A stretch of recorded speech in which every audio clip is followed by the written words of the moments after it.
Jeremy Bucknut, what's going on, my man? It's been a minute. It is good to see you. I'm on third training. Someone can have a chance to listen. Won't be chatting though, most likely. That's awesome, man. It's good to see you. Shoot me an email or something. It'd be great to get caught up, dude. Yeah, hope all is well going on in your world, dude. But yeah, just I was up super early. Like I went to bed at like geez 11 or so. Got up at 2:30, sitting around twiddling my thumbs. I'm like, well, I'll just do an early morning live, Insomniac Social, whatever you want to call it. But yeah, man, life is going good here. We're picking up pace with the channel, and life is going on.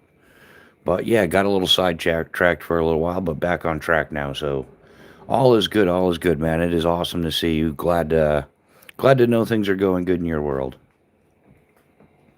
Yeah, just figured I'd throw out some gear on here. Any questions? Random conversation, random social as well. Camping outdoors, bushcraft, survival. Um, yeah, diddly bopping along the trail, hiking, whatever comes to mind. Pretty diversified here. That's how we celebrate diversity on this channel.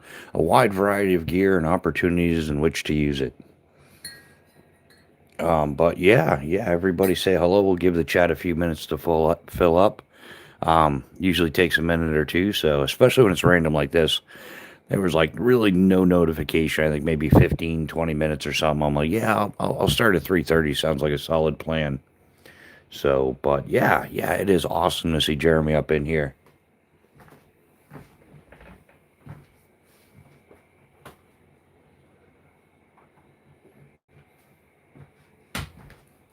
So how is everybody else doing this morning? Got a couple other people in the chat. Hopefully you're doing just as well. Where did my flicky knife thingy go? Of course, we'll be EDC in the Spyderco Sage 5 CF, carbon fiber scales, S30V steel blade, and a personalized pocket clip by my man B&A Blackout Edition. So yeah, that's what we'll be EDCing for our folder. And then for a multi-tool, we'll be carrying the Leatherman Wave Plus. I just got this a little over 2 months ago, still rocking it. All good here. I've been going down the bourbon collecting rabbit hole pretty hard. I'm up to 230 bottles in a year. Wow. I'm helping with another channel. I'll probably be going in front of the camera. Hey, Jeremy, if you do, man, dude, let me know. I'll be there for sure to support you, brother. And the bourbon, empty bottles or full bottles? There, that's a. I'm only collecting the empty ones. I try to get them full. Fairly soon, doing bourbon reviews. The channel is Z-Bar Bourbon Club. Name, not mail. I got you. Yeah, that's awesome, dude. I'm glad to hear you got that going on. I think as men, like the more things we have going on, the better off our lives end up. But yeah, especially if you can enjoy a hobby and share with friends, that's what it's all about. That's what this channel's all about is enjoying hobbies and spreading some knowledge, some experience, things like that. Try to give out the most accurate information we can. But yeah, that is awesome, man. That is good to hear.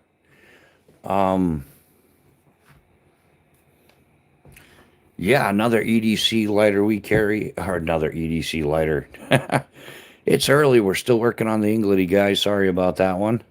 Another EDC item that I carry is an Exotac fire sleeve.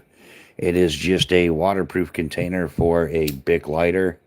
Has a little tab thing here if you needed to hold the fuel down and do the, I'm not really quite entirely 100% sure. I've never used that feature, but it's there if you need it.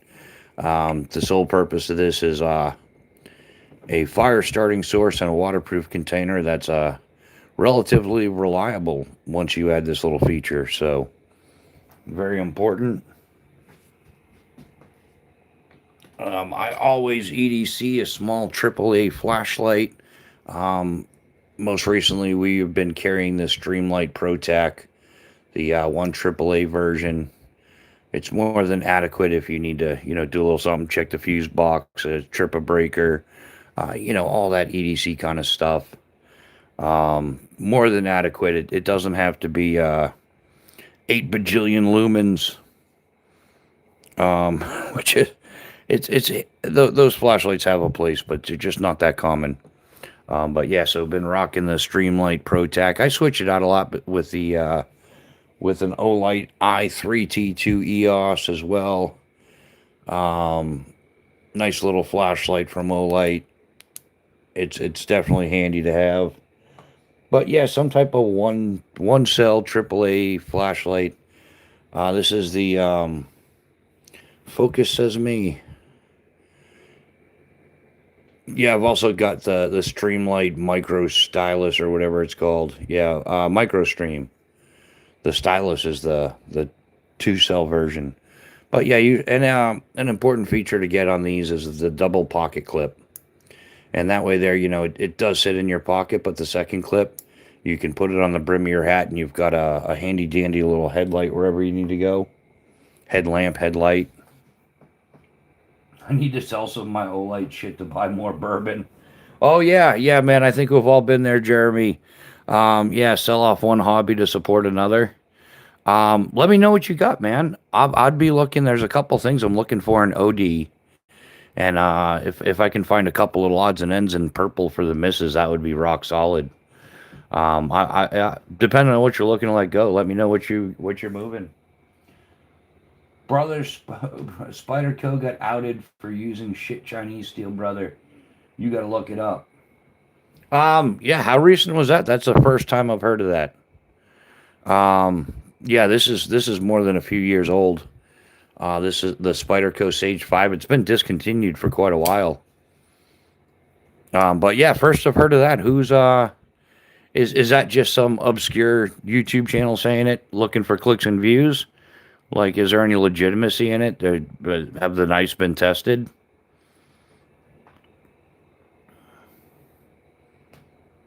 I think there's a lot of people cutting corners nowadays. They just haven't gotten caught for it yet. Yeah, that's the only Spyderco I have. Actually, it's the only folder I have. I'm more into fixed blades. And yeah, I use Phobos Nice fixed blades. Oh, it came to you in a dream. So you're just another. You must be one of those knife cult, knife tube, Illuminati, knifeinati scumbags, then, huh? Yeah, we don't really care, buddy. Yeah, you're just a hat, an ass hat. But yeah, well, hey, welcome to the chat there.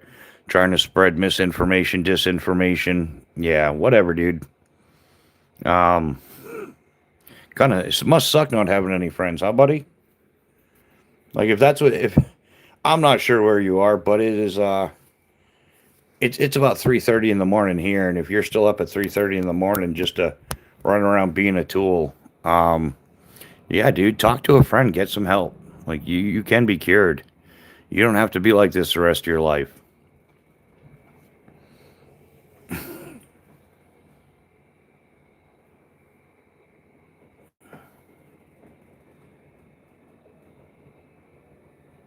Yeah, let's see. Bill Jones. Could you get more of a generic name than that? Oh yeah, I don't know. You've been on YouTube for a little while. January 8th, 2018. Yeah, buddy. This is what you've been doing with your life for the past 8 years? Going on random lives at 3:30 in the morning so you could be a tool? I kind of feel bad for you, but I don't. It came to me. What an absolute tool. Um wow, usually we don't get that kind of unemployed behavior until about like 10 a.m. or so. That's usually yeah, we don't get that until much later.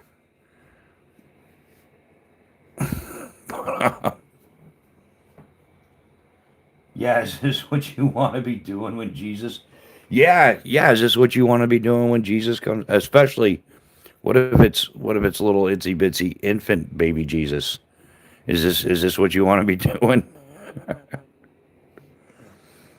He's crazy on the Mountain Dew. That's the problem.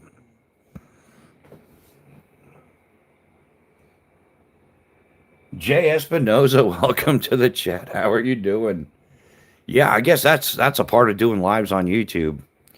Is yeah, there's always got to be some weirdness going on. There's some serious cults in YouTube. Doesn't matter what the niche is, doesn't matter the genre. There's always some like cultish type. We're gonna control this genre and dictate everything that everybody does. And then when you don't adhere to their wacky rules, then they get out the troll mafia. You know, they organize trolling and stuff. Oh, Sam, a lot of this is not EDC. This stuff here, I don't carry on my belt all day. That's like straight up bushcraft and stuff. Like that's off the pavement. My actual EDC, well, that's my surge. My actual EDC is a little bit more just this stuff here. Um, Man, sometimes I don't even carry my keys depending on where I'm going and what I'm doing. But yeah, that's about it. I use the KISS method. Keep it simple, stupid. Oh yeah, yeah. You know, you think like it's kind of funny because a lot of these people present themselves as, you know, the YouTube happy, happy, joy, joy, feel good, everything's rainbows and unicorns kind of crowd. But you know, like a certain group of, you know, they tend to lean to the left. You know what I'm saying? The Kool-Aid haired colored septum ring having septum ring theory is legit, by the way. Pay attention to that. But yeah, yeah, the second you go against their little we accept and tolerate everybody, it's all about acceptance and tolerance. The second you go against it, they just turn into the most evil, whacked out, crazed people you could possibly imagine. Jesus saves. He died on the cross to pay for our sins. He was buried. Yeah, yeah, we all. Yeah, Burger Sleuth. We try to refrain from religion and politics on here because not everybody believes that. I mean, I was raised Catholic and I don't believe that. Like, I don't know. I just, you know, when you ask of any kind of proof, then everybody's like, nah, we ain't got any. And then you're like, hold on a second. You mean to tell me, like, this person could, like, part the seas and save masses of people and um, take a fish and a piece of bread and turn it into a massive amount to feed the massive population and everything like that. And nobody will starve and all this other stuff. All these miracles, miracle after miracle after miracle. And nothing for 2,000 years. It's time to like, you know, break's over. Get back to work, buddy. You got some work to do because it's a mess down here. So I have a hard time. And then, you know, there's 2,000 religions on this planet, hypothetically. All of them have the same basic cult mentality. You know, you can't worship a false deity. There can only be one God. Blah blah blah blah. Um, so based on every religion's rules, 1,999 of them are straight up lying to you, and there can only be one that's right because there can only be one God. So yeah, we tend to avoid you know, religious or political subjects on this channel because it stirs the pot, and it is what it is. Yeah. Oh, the knife sheath, the leather knife sheath. This is from Phobos Knives. Kapow, yeah, right there. Phobos Knives. It's out of Tennessee. The you can buy the knife sheath separately. They'll fit anything in the blade range. But this is actually two sheaths. This is a tier one mini mini. It's got a 3.5 inch blade on it. This leather sheath actually comes with this knife. On the back is the Phobos Tier 1 BC. It comes with a Kydex. You can upgrade to the leather. There's nothing super, super fancy here. The larger sheath comes with the two straps to scout carry. One of them was up here, so you could, you know, scout carry it, horizontal carry. All I did was move the strap down, and then I passed both the scout carry straps through the smaller sheath to make a piggyback rig. Because I've been carrying piggyback knives for wow, like 30 years or so. Yeah, ever since like yeah, back in the day, I had like a Gerber LMF and a BMF, and it had the little wraparound strap on it. I either carried a Gator or the Gerber multi tool on the front. Um,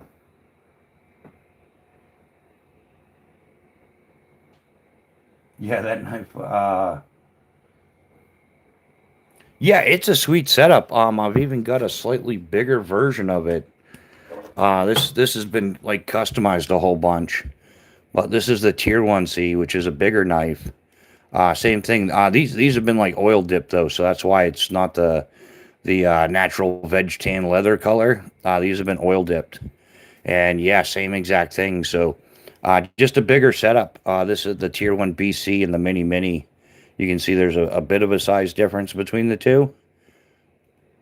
Um, so yeah, I've been rocking, like I said, piggyback sheaths for most of my life. Yeah, Phobos Knives is an awesome company. Yeah, like 90% of my knives are through them. I know the owner, Eric Hansen, outstanding guy.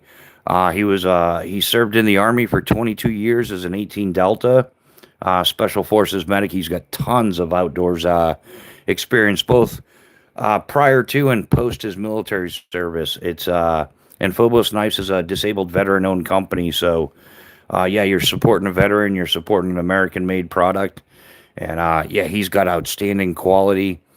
His knives come with a lifetime guarantee that's transferable.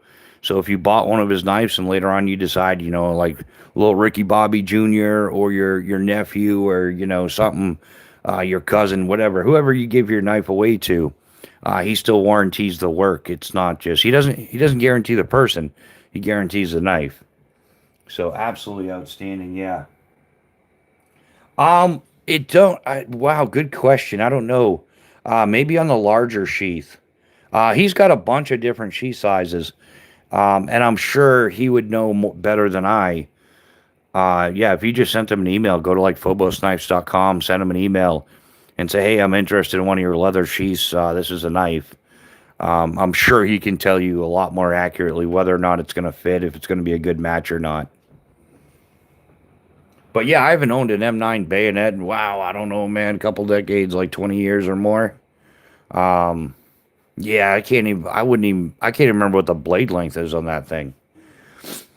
But yeah, more than likely, he's got some type of leather sheath that'll fit everything. I mean, he makes leather sheaths that fit a knife this small, and actually, he's got an even bigger sheath because he's got a knife. This is the Tier 1C, and he's got a knife that's it's the MKB9, and yeah, so that kind of gives you a range. The MKB9 is has 2.5 inches more blade length. It's kind of like a lightweight chopper, like it's a working knife. So yeah, odds are he's got something that'll fit it. Your life story helps so many men come out of the closet. Wow, hey Rambozo, I don't know about that, but hey, kudos to you and enjoy your like fruitiness someplace else. Like I don't cater to that woke culture at all. So yeah, take your woke trash someplace else. I'm sure that my wife would disagree if you weren't such a loser. I'd prove it on your girlfriend, but odds are you don't have one, do you, little buddy? You're up at 3:30, 4 o'clock in the morning, coming in here trolling like that. Like I'm starting to like you trolls are disappointing now. You really are. I'm not even upset with the trolls anymore. I'm just disappointed. The lack of effort, the lack of creativity. Um, it just shows. Like, yeah, you were raised on a screen, weren't you? I have an M9 and an M4 from Italy. Nice. Right on, Vendetta. Yeah, hopefully I helped you out. But yeah, he makes everything that Phobos Knives carries is it's high quality. There's no cheap trash on his shift.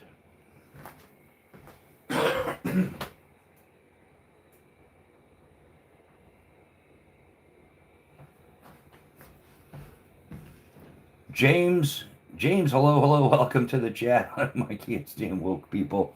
Yeah, that whole and the way the double standards and the way they do it is just so like obnoxiously obvious.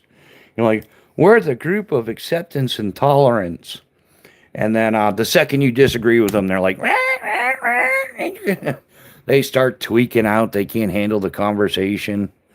It's like I thought we were having a conversation. You can find Mo Swilkus at freakshow.com. Morning, Gons EDC. What's happening, man? It's been a minute. How are you doing, my man? Hopefully, life is treating you well. Yeah, we're up early. Yeah, I went to bed around 11. Got up at 2:30. I'm like, yep. I think we're feeling alive. And yeah, we already had a couple attempts at trolls. Now they're not even. I'm not even giving them the full troll title. They just come in here, spoon their, the regular stuff. No creativity anymore, man. Oh, staying busy. Yeah, dude. I've been busy. I've been doing like 4 to 5 uploads a day for like 2 weeks solid now. It's definitely helped out though. It's done a lot getting the channel back on track. Because yeah, we went down that political road for a little while. It started off as supporting American products, and then it spiraled into getting sucked into every political issue that was going on there, which will just drive you actually bonkers. Dealing like once when you realize the level of fraud going on in this country, you're like, how is that even possible? Like, how are we still functioning? It's like that's why we're going bankrupt as a country. One a major contributing factor, but what's the channel? The channel is about gear, lots of gear, bushcraft, camping, survival, outdoors stuff. Um, I haven't got it 110% dialed in yet.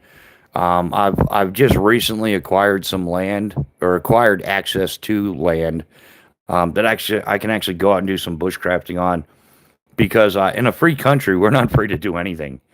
Like if you want to bushcraft, you're just like, well, you're not doing it, you know. There's most of the places have like no natural shelters, none of that stuff. So we've been progressing our way into it. No, I haven't hunted in years.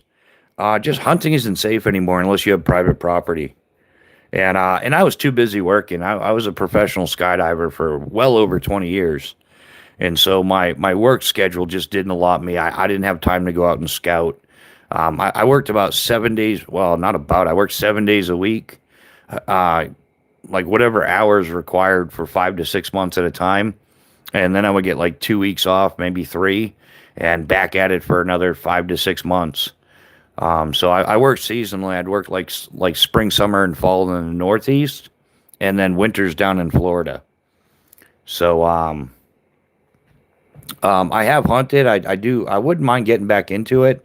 I don't know. We'll see what time allots and everything like that. But yeah, we'll see how it goes. Unfortunately, the land that I have access to isn't even in my state, and out of state licensing is extremely expensive.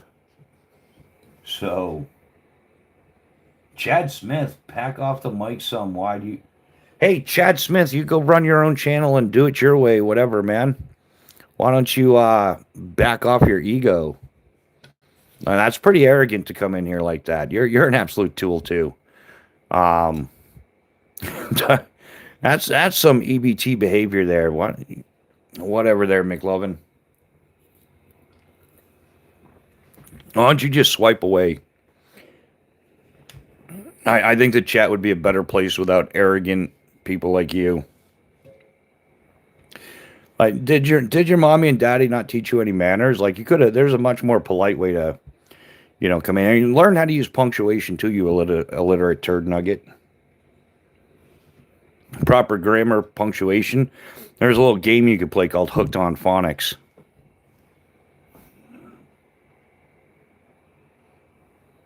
Chad Smith 7075. Let's see what kind of. Well, this is one of my fun things to do on here now. Yeah. Oh, you've got 3 subscribers, probably your boyfriends. Yeah, join July 18th, 2000. Yeah, why don't you get up there and post some stuff, buddy, and you can see how easy it is. Because it's kind of funny. You can't make anybody happy on the interwebs. One person's going to say, "Dude, could you speak up? I can hardly hear you." Next person's going to say, "Dude, it's too loud. Why don't you learn how to control the volume on your device, whatever? It's probably a phone or a tablet or something. Like learn how to adjust the volume on that rather than telling me what I need to do." Oh yeah, that might take a thought process, wouldn't it? So yeah, but hey, thanks for the EBT behavior, unemployed behavior. You're definitely filling the bill for the stereotypes.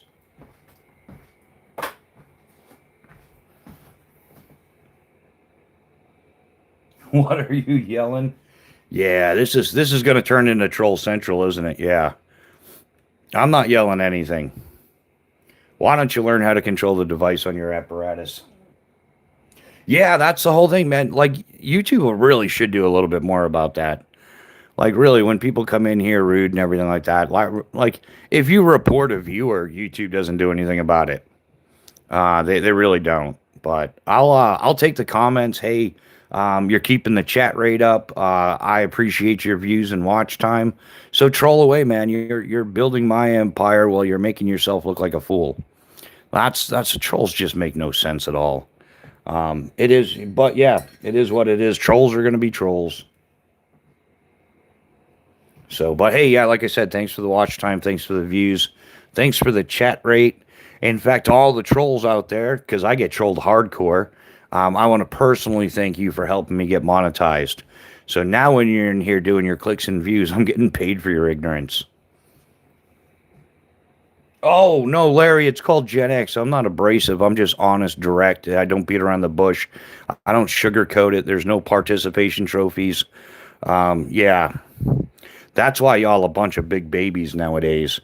Like, oh, you can do anything. No, you can't. Not everybody's smart enough. I've seen plenty of people fail at plenty of things. And, oh, yeah, it doesn't matter if you came in last place as long as you tried. Like, yeah, that's the loser mentality we need to be promoting. Like, Gen X, it was like second place is nothing but the first place loser. Like, try harder if you want to do better. You want a spot on the podium, you got to earn it. Like, we used to have to earn trophies. Like, yeah, when I played football or any of that stuff, it was always yeah, there was like first, second, third place, and if you didn't get the top three, then you kind of had to come back next year.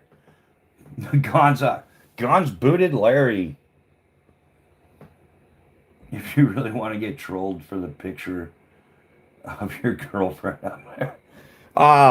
Yeah. Yeah. Okay, yeah. But anyhow, Larry, talk to a friend, get some help.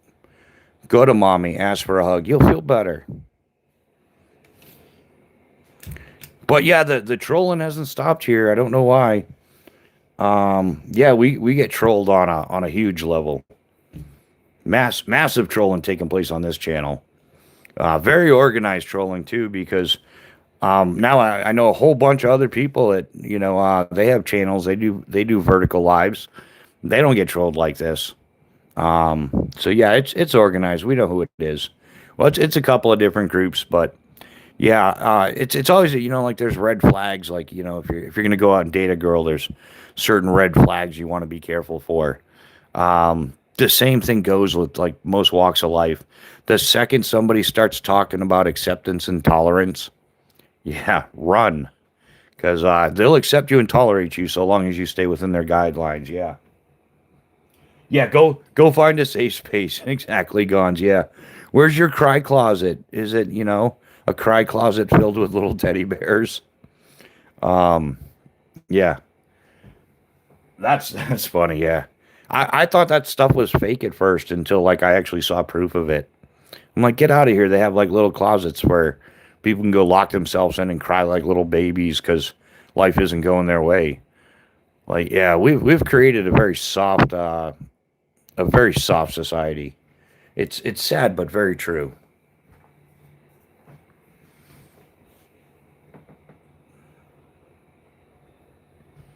Yeah, so Gons, have you been posting much lately? Or you been doing any much action or care to tell me what you got on display, please?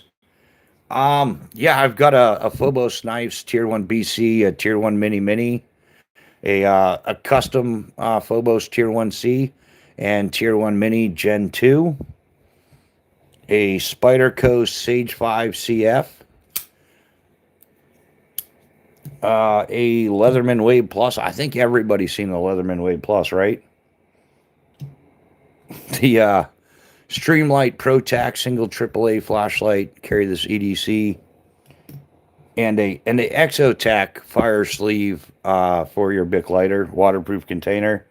And then yeah, I'm trying to be an official bushcraft channel, so I do have a Pathfinder product out just to make sure. Um, and then yeah, a Grail Ultra Press Titanium Vargo Parabottle Jet Boil. Yeah, some of it's self-explanatory. A an Exotac Match Cap XL. Some pocket trash. The Exotac Firelight that's never worked as advertised. Um, yeah, that's now $74.95 worth of pocket trash.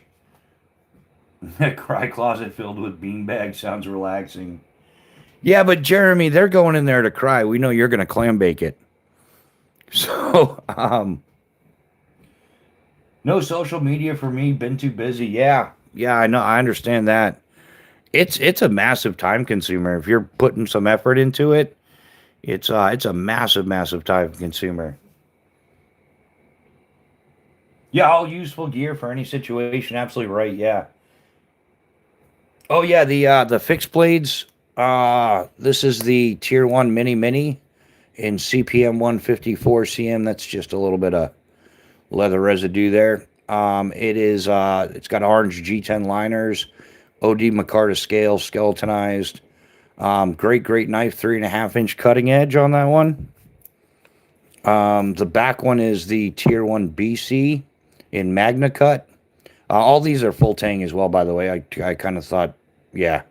Um, where was I? Yeah, this one's got red G10 liners with double black micarta scales. It has a bow drill divot that's not just in the scale; it goes through the full tang, so it doesn't just fry out your scales if you actually use it. This notch here is for the ferrocium rod, increases surface contact area to the ferrocium rod, and turns it into like a flamethrower. Man, it's quite the difference between using it on a flat 90 spine. What else is there about this knife? That's pretty much covers the basics. I did say it was in Magna Cut, right? This set is kind of like pointless to go over, but I'll go over it anyhow. This is a custom set made for me by Eric Hansen.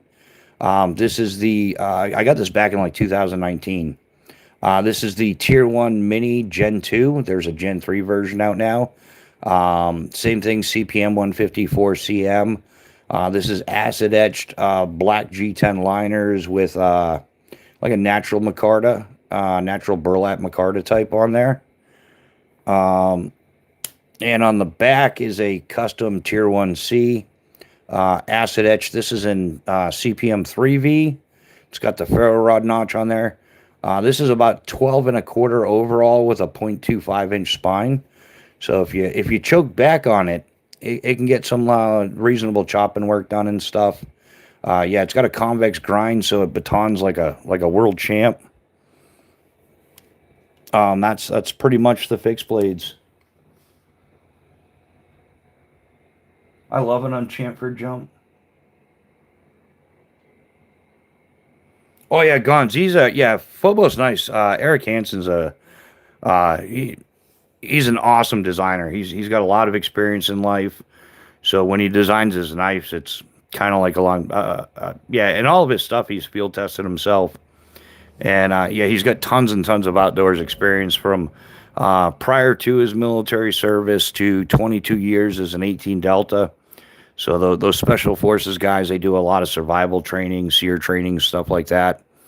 And then post military, he's done his fair share of hunting. Yeah, lots of outdoors experience, and it shows in his designs. Yeah, he's right down in Tennessee. Um, so yeah, and that's the other perk. It's a veteran-owned business, made in the USA, and yeah, it's one of the only times, well, one of the few times I've purchased a product from somebody, and from a business or whatever, and then a few days later I get a call from them. Like I received it in the mail. A few days later I get a call like, "Are you happy with it? Did I do a good job? Did it meet your expectations?" So yeah, that's just the kind of stuff that's just next level. Oh yeah, the jimping on his knives, man, they are he does have jimping on it, but it's so well, like it's oh, you know how sometimes it'll turn your thumb into Hamburg? It's like real sharp. I've had some jimping you couldn't use it without gloves on. But this stuff, it does the jimping job without the thumb Hamburg when you're done. So it's like radius, rounded, polished, tumbled. I'm not exactly 100% sure how he does it, but it is some next level stuff on there, and all of it's real good wherever he's got it. So,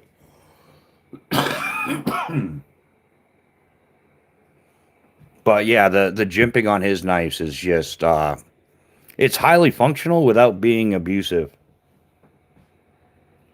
Penelope Peraza, Mac the knife. I don't know about Mac. I'm not sure. That's got to be some slang I'm not aware of. But yeah, it's definitely got some bling bling going on. Um, yeah, what's everybody carrying today? What kind of things are you throwing in your pockets? Anybody EDC a fixed blade? I do as well. I actually didn't bust out my EDC fixed blade. Wow, that's because I usually I'm pulling it out of my pockets. But it's so early. I've still got it out on the table here. Have you been interested in any new knives? Guns. I've kind of looked at a few. I'm kind of like economically strapped. I've got so many things going on. Like yeah, I've got to do some backpacks and I got to get a new tarp and everything. But I think for like me personally, I try to buy veteran owned knives, or veteran knives from veteran owned businesses. Wow, I'm working on my English this morning. Yeah, depending on what it is, I'm gonna be on a market for a folder at some point. Heretic Hydra V4 and Medford Swift. I've looked into the Medfords. I want to get like the half track or something. I've looked into some of the Medfords, but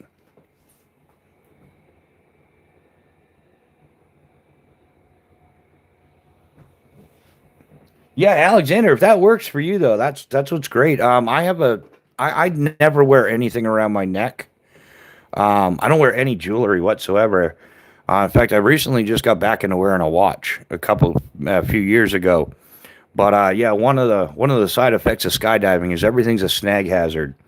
So no necklaces, especially one made out of 550 cord, stuff like that. Yeah, I didn't wear and usually instead of a watch, I wore an altimeter most of the day. So altitude, keeping track of altitude, believe it or not, is substantially more important than keeping track of time. When you're jumping out of planes, at least. But yeah, Craig is an awesome dude, no matter what your political views are. Yeah, breakaway, but I'd rather not chance it. I would just rather not chance it. Yeah, I survived 27 years of jumping out of airplanes. I've got over 19,000 jumps from airplanes, over 1,300 base jumps. So the rules that I followed worked. And I'll never know otherwise because I followed the rules that I had set. And they came from my predecessors, and then we modified them. But yeah, I just got in that habit. So, Josh, thanks for the high five. We appreciate it, man. Definitely, definitely. My EDC knife, and this is a special knife. Uh, yeah, it comes in a Kydex sheath. It actually has a dangler, um, like this. Yeah, I got a Phobos knives problem. I really do. No, I don't. I've got a couple of these because when this knife came out, I wanted one so bad, and then I couldn't afford it for a long time. So Mrs. Bushcraft and the kids, they kind of chipped in and got me this one, which I absolutely love. It is these knives are in CPM S35 VN. About a 4-inch cutting edge on it. This is red G10 liners, double black micarta scales, the satin finish, everything polishes up. I like a good satin finish or something like that. It cleans up better. It doesn't show the wear and tear of a lot of coatings and everything. But they got me this one, and I absolutely loved it. I've got it on the dangler. It's a great little, hiking, camping, that kind of knife. It's also great for EDC. It's in that size range. But this one here, which I've still got a coffee or something on it. This is the same exact knife, but it's got the PVD coating. It's got the red G10 liners, but this has got the carbon fiber scales, which really does like change the weight and comfort of the knife. I really enjoy it. But yeah, I was geeking out over carbon fiber scales and stuff like that. And what makes this knife so unique, there's a bunch of them like it, but this was Eric Hansen's actual EDC knife. So he was EDCing this knife, and he's like, "Hey man, he like I got this in the mail." I was like, "Get out of here!" Like, are you kidding me? I had to call the man right away. Um, but yeah, this is, yeah, I usually EDC one of these two. Either it does. They're both this like almost the same exact knife, like I said, but the scale option between the micarta and the carbon fiber is just man, I love the carbon fiber, and they're both gifts. So man, I would be I have to get another one now. I would be devastated if I lost either one of these. So I'm kind of cautious how and when I use them. So I'm gonna have to get another one. Like, yeah, like two is one is none, but three is way more fun. Isn't that how that saying goes?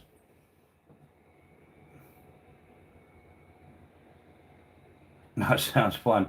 Wonder if he would do a all black version, liners and all. Yeah, yeah, Gonz. There's a guy that it wasn't this night. It was the tier one mini or something. Tier one mini, and what he did was he got the double black micarta like this, and then and it had the PVD coating and everything. So to to change the liner color, he just used the black RIT dye, and it came out absolutely beautiful, man. It's yeah, so you can dye the G10 liners um with this stuff. You want to get the RIT dye more synthetic. Not in red though. You want to get it in black. But yeah, you can make a sweet blackout version of that knife just by throwing the scales in a dye, and it does. It even darkens up the micarta a bit. It is, man. If I had StreamYard or something, I could bring up the picture. Because we were talking about it during the live, and I was like, it does. It sound, like a blackout version of a knife is always cool. But I was like, hey, if you want, send like my email page is there or Instagram. Yeah, send me a couple pictures, and he did.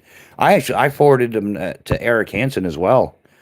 It came out like sweet, yeah. And all you have to do is just, yeah, like I said, dye the drop the scale, take the scales off, drop them in, dye them up, put them back on. You're solid, man.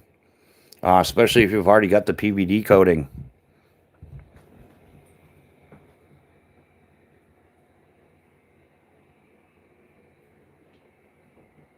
But yeah, so like that's the only thing on this one. This is PVD coated. I wouldn't dye this one. I just because it was a gift and I like it. I like it that it kind of has that Darth Vader look to it. In fact, I might even throw the lanyard bead on here. I've got a Darth Vader, and this is the Darth Vader from the original only trilogy, not that modern trash stuff. Well, what's it? There's no Jar Jar Binks in Star Wars, man. That's what ruined it. But yeah, I've got a little Darth Vader lanyard bead I might throw on here. Do a little yeah, the liner is probably so you can find the knife though. Yeah, it definitely adds to it. It pops for sure. I've even got some, yeah, like my tier one mini. It's got the orange G10 liner. I thought about making a blackout version of this one. I thought about dropping this the skeletonized scales in the blackout and see how that went. I think that would be pretty sweet. Oh yeah, Disney destroyed Star Wars, man. Like, I think it's part of that like cultural divide thing. Like, let's take everything that Americans love and destroy it.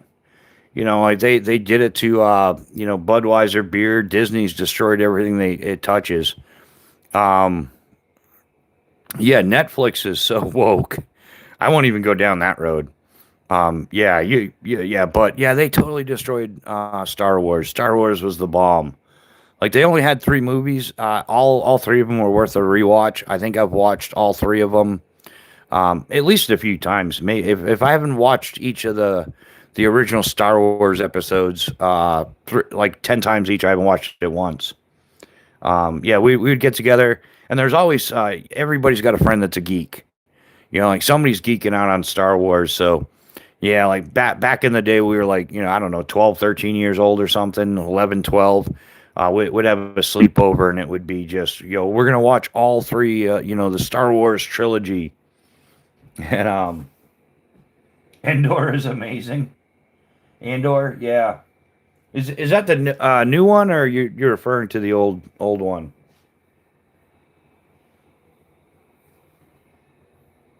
Yeah, the mini is awesome. Oh yeah, we'll go through that a little bit here. It does come with this leather sheath. Uh if you were to purchase a mini, it comes with the leather. It's absolutely perfect. Um I know a lot of people like leather. Some people don't. I like it. It's aesthetically appealing. It depends on what I'm going out and doing. But I might do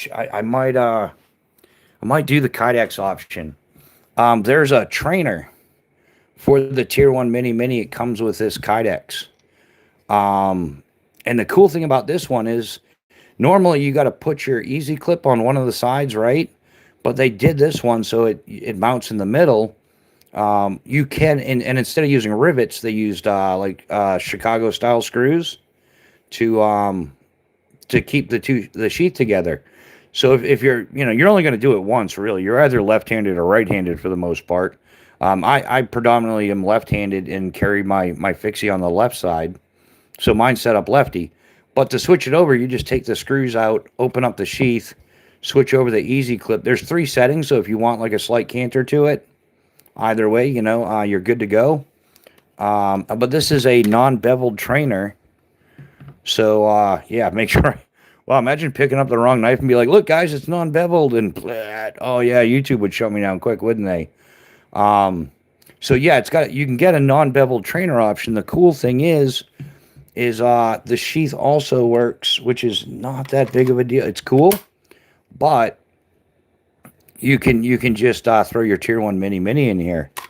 So if you're gonna practice your draw, if you got a little self-defense action going on, some training or whatever, you can switch to the trainer and yeah, not worry about. You're gonna save money on band-aids basically. I'm left-handed, so good to have ambidextrous sheath.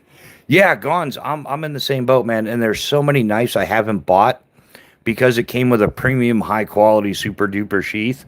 That was like right hand specific. In fact, what are those? The two Benchmade bushcraft knives there, the Luku and the Puku. However, you actually those what are they, Norwegian knives or something? Yeah, that's exactly why I didn't buy. It's like wow, a major cost of the package is the sheath, and I'm just gonna it's useless for me. Yeah, Star Wars was great.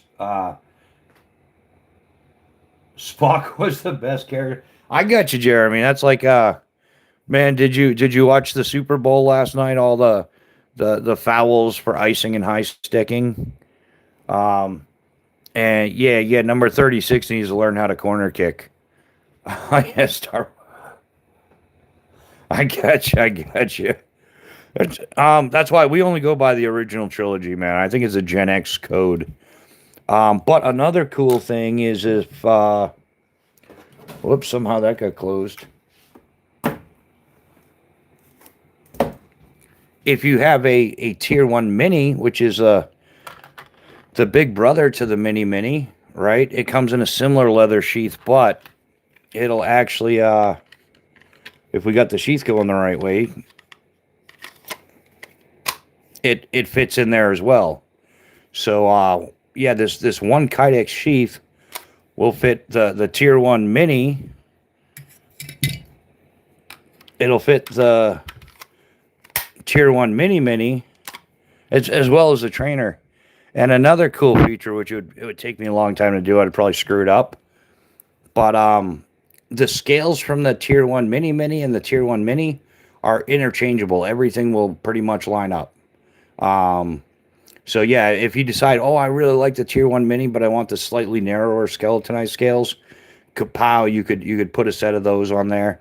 And if you're like, oh, I really like the Mini, but I got like big chunky hands and I could use a little bit more in the scales, you could put the Tier 1 Mini scales on the Tier 1 Mini. So nice little interchangeable process there. You can mix and match it.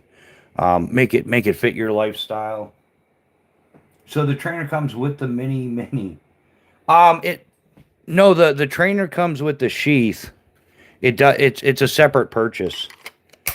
Yeah, you get the Kydex sheath. This is the mini set, the trainer setup, and then the tier one mini comes with this leather sheath right here that I've got piggybacked on here. This is the sheath that it comes with.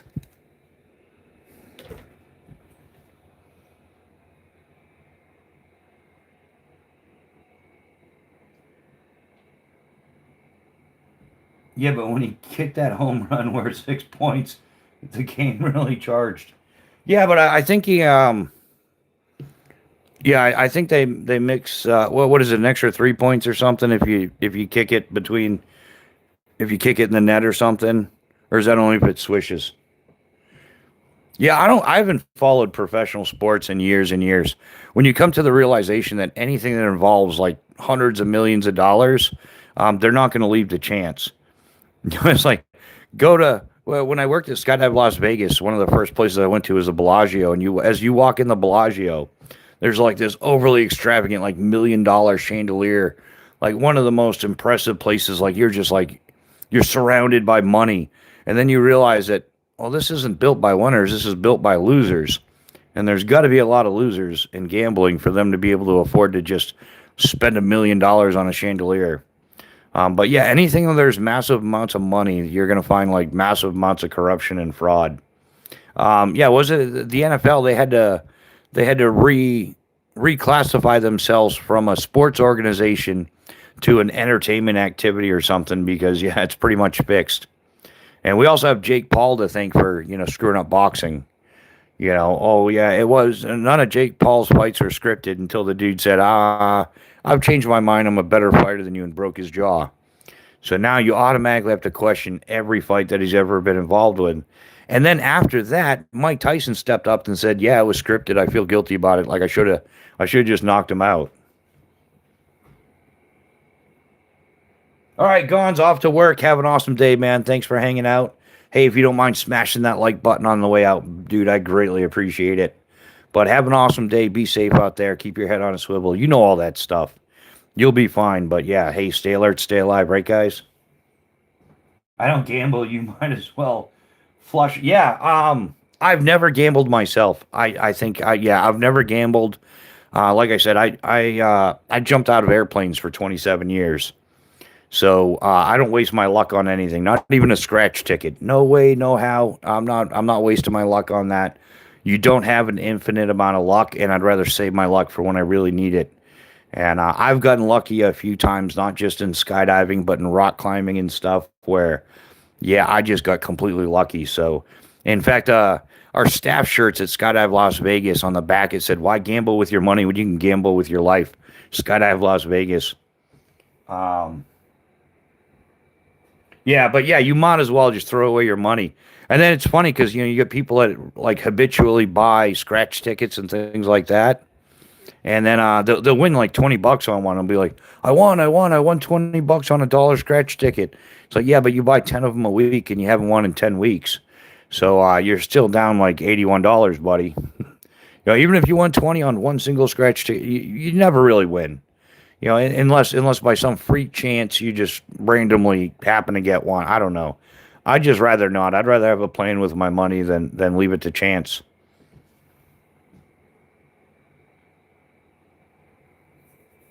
Yeah, I don't do any type of financial gambling. I should say it more accurately.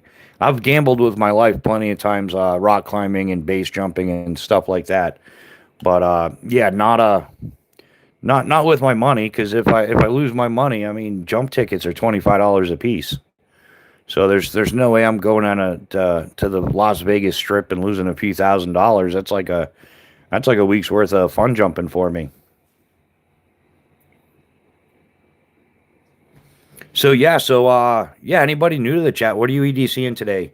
This has gone all over the place. I guess we should put these up a little bit prettier here for you guys. Sorry about that. It's early. It's amateur hour, and we're having some fun with crayons and with pencils and with knives. No, there's no crayons or pencils, although, anything's possible. Get a little row knives going on here. Guess we could move some of that out the way. Any gamblers in here now that I've gone down that road? Anybody, any weekly scratch ticket buyers, any weekly lottery ticket buyers, hoping to make the millions? I think the best gambling joke kind of thing going around was they were doing like the Florida lottery went up to like a couple $100 million. It was such a big to do, and they were going around interviewing everybody like, if you won the lotto, what are you buying? And they're like, oh, I'm buying an island and a yacht and a big jet and a helicopter. Oh, I'm gonna buy my entire family a house. Then they come up to one guy, excuse me, sir, if you won the lottery, how would you spend it? And the dude just totally serious. Absolute Florida man, hookers and blow. Like, all right, well, probably the most honest answer ever in news history. Fred, it doesn't. I don't care. Don't come in here. We don't do politics, and we don't do religion. And mind your own business when it comes to who people voted for. And I think and just to set the record straight, I think all politicians are crooked, corrupt, like thieving liars, pathological, narcissistic liars. So yeah, this is go over to Matt Moore's TV or JD Delay or something like that. Nobody cares who anybody voted for here. It's not part of our game. You don't see any political swag out here, do you? No, none whatsoever. So, in fact, you can hang out if you refrain from making any further comments like that. I'm going to remove that comment because this isn't the time or the place for it. What flashlight do you have on display at the bottom left? This is the Streamlight ProTac Single AAA. And these aren't too bad priced. Man, I think they're around like $20 or something like that. But there it is. I think I need more lighting. But yeah, it's a Streamlight ProTac. 1 AAA. Nice little flashlight for the money. I've had one for years. I've had a few of them. I end up giving them away because somebody's like, that's a cool light. I'll be like, here, have it. Like $20-ish or something. Like right in the same price as most of the other ones. But yeah, great little flashlight for EDC. And they do have, it also has the double pocket clip, which is when it comes to pocket-sized flashlights, it's the standard like for me. If it doesn't have a double pocket clip, I'm not buying it. It's got the standard pocket clip, and then it's got the little back pocket clip, so you can a hat clip maybe, but you can put it on your hat, like any brim hat, and use it as a headlamp. So it's a must-have feature in my opinion. Even like the Olight's got the same thing. They've got the double clip, the standard clip that way, and then the second clip, so you can put it on a hat, and you've got a makeshift headlight. And I've hiked trails for miles with these things. I do use the Energizer lithium batteries. And that, man, the difference between alkaline and lithium makes a big difference in your EDC carry. At least to me, it does. I've done a lot of long distance bicycle touring as well, from like New York to Florida and everything, in between seasons rather than taking a vacation. Well, I did take a vacation, but at the end of the work season, I would ride my bike from like New York to, Florida, Key West, Clewiston, Zephyr Hills, Sebastian, wherever I was working the winter. And then springtime, I would ride my bike back up. The first year I did credit card touring, where I would just stop at restaurants and hotels, and then it very quickly and rapidly turned into self-supported stealth camping and things like that, just having a blast with it. So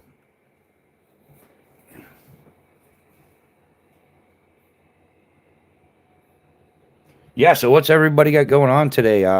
Anybody else want to share their EDC? What's what kind of pocket bling are you carrying today? I think everybody's individual stuff. It's all pocket bling, you know. Now a lot of people have useful tools, but like EDC is so individualized. Like nobody should ever carry what I carry. You should carry whatever fits your needs, your budget, things like that. But yeah, and good times were had by all.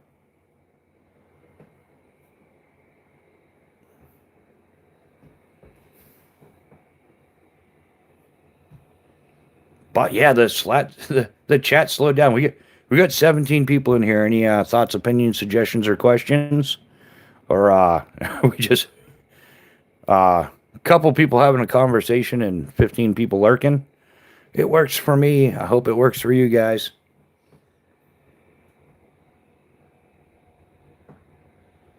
Anybody out there running YouTube channels? Just out of curiosity.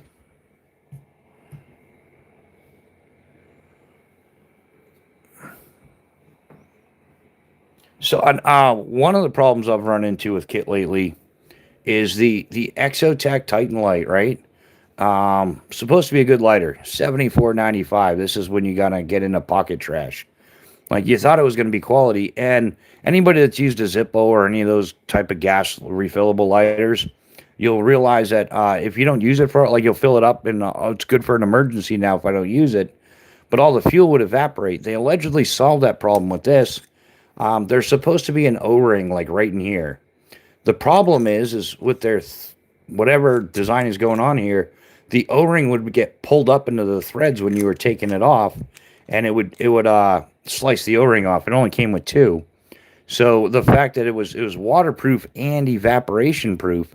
When the O-ring's there, it is, but when that O-ring gets sliced off, it's basically back to, yeah, it's more like a trinket. And to get the replacement O-rings, it comes in a little kit.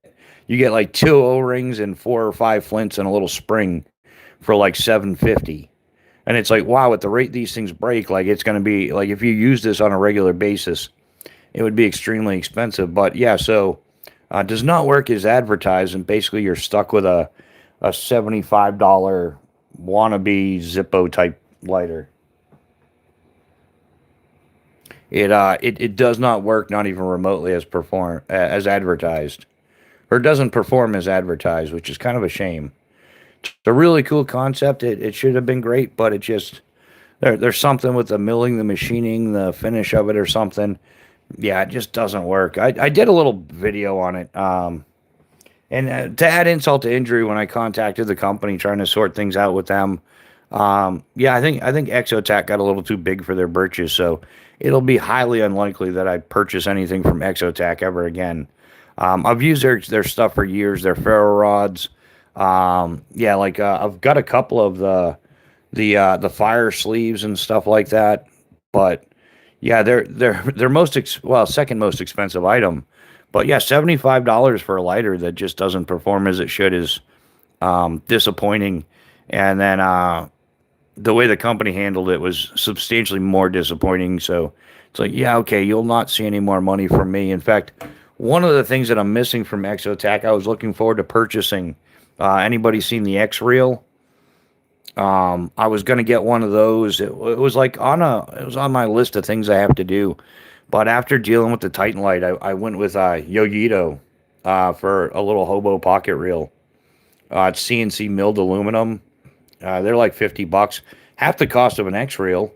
But yeah, when a company burns you like that, the last thing you do is like, oh yeah, Joy, I'll go spend more money with you. And yeah, to add insult to injury, like even the anodizing for some reason is off on these ones, and it's happened to them. I guess they were subcontracting their anodizing through somebody. So instead of the traditional OD that they normally make stuff in, you get this nasty little lime green, whatever, I don't know, granny apple green instead of OD. And just it's not the yeah, it's not your monitor settings, because this is their typical OD. I have the Fire Rod XL as well. In this OD, it's right here. You can see the difference, like how drastic it's kind of like, hey, let's save money on the pigment or something. But yeah, when it came time to make something right, they had no interest. And I was like, hey, look, I'm starting up a YouTube channel, and I'd like to give you the opportunity to fix this, because there's one thing I don't have a problem with, and that's telling the truth. So when it comes to gear, I really don't care about feelings or politics or anything. I'm an FA certificated master parachute rigger. I'm used to telling people, like, you're going to fix your gear, you're not going to jump it. Like, I don't care if you don't want to pay for the repairs. You won't be jumping. Like, yeah, quality over quantity type thing. So I'm starting to wonder, is anybody still in here? Say hello, hello. The chat hasn't gone anywhere in a few minutes. I'm starting to wonder if it's actually working. Anybody out there? Who knows? The live could have frozen up by now. But yeah, 18 people. Nobody saying anything. So I'm wondering, I know the YouTube's been glitching quite a bit lately. They've made some changes to the system. As always, the algorithm's always changing. Jason Monroe, hello, welcome to the chat. All right, we're still live. I wasn't sure because, hey, sometimes these systems crash. I've tried to start a few lives. There was no audio whatsoever. Like the sound wasn't working. And then I tried rebooting the live, and we had sound, but we had no video. And I'm like, oh, I don't know. I'm not a super tech savvy person when it comes to streaming and all that stuff. So I was like, I was trying to figure out what it is. Just to come to find out that I wasn't the only person having that problem. There were tons of people. Oh, Stellar, you can't take those out on a live. So yeah, they're at not here right now. They're right over there, but they're not coming on screen because I will get a community strike. I'll lose my live streaming privileges for what is it, like 14 to 60 days or something, depending on the severity of the infraction or how much they like or dislike me. So yeah, you can't bring them on lives, man. But there's nothing stopping you from saying I'm a huge Beretta fan. Yeah, I'm Gen X. I'm still rocking a 92 FS. When I don't feel like carrying that weight, I carry its little brother, the 84 FS and 380, which is a sweet double stack. It's a 380 with a 13+1. And anybody who says you can't take somebody down with that, work on your aim, man. But yeah, also I like Benelli, Bushmaster.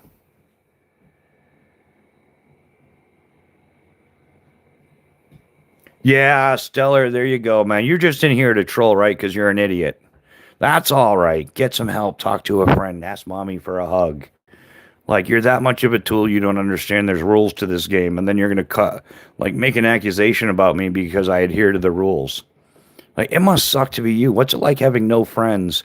And I'm not sure where you're at, but it's 4:30 in the morning, and the only thing you can do is come into somebody's live and make a fool out of yourself. Like, I'm sure that many people are aware of the terms of service in which we agree to being on YouTube, and then you're going to come here and call me something because I know what the rules are and I follow them, and I'm not going to lose my privileges because some uneducated, unwanted little tool like you has come into the live trying to dupe me into doing something. Yeah, okay. Hey, keep going though, man. Thanks for increasing the chat rate. Thanks for increasing my watch time. Thanks for the clicks and the views. I get paid for those. So just keep being a tool. Go on about your bad self, you uneducated little fool. I'm more American than you'll ever be. I'm sure you are. I'm sure you are. You're probably going out riding and stuff like that, being an absolute fool. Let's see. Let's check out Interstellar. 7 subscribers, 2 videos. Oh, you've been on since April 1st of 2008. You're absolutely awesome, man. Can I be your friend? I wouldn't want to be your friend. You came in here acting like a complete fool. I bet you're part of the Knife Illuminati or something, or the Bushcraft Bimbo crowd, or yeah, one of those. Oh, we're we're the group of acceptance and tolerance as long as you accept and tolerate everything we say. Yeah. Your 4 cents streak is a game changer. Yeah. Yeah, and you're just proving to everybody what an imbecile you are. Yeah, like come in here with your sophomoric, uneducated behavior, acting like you know something. Oh, look at I'm so smart and witty. I'm gonna trick Mr. Bushcraft guy into bringing out pew pews on his live so he gets suspended. Oh, I'm so smart. You're an absolute idiot, buddy. You probably have no friends. You never will. You never have. You never had. And you're never gonna get a girl to touch your special spot. Show us your waistline. Why don't you go someplace where you might actually be wanted? Maybe you can find that spot. I highly doubt it exists. But yeah, you're going to come in here being a tool, talking smack. Some folders and some fixed blades. No, I don't have any OTFs. They're not legal in the state I live in. Yeah, no OTFs and no spring-loaded blades of any type. Um, I bet you wear steel toe boots. No, I don't wear steel toe boots. Nope. I'm not sure what that has to do with anything, but um, yeah.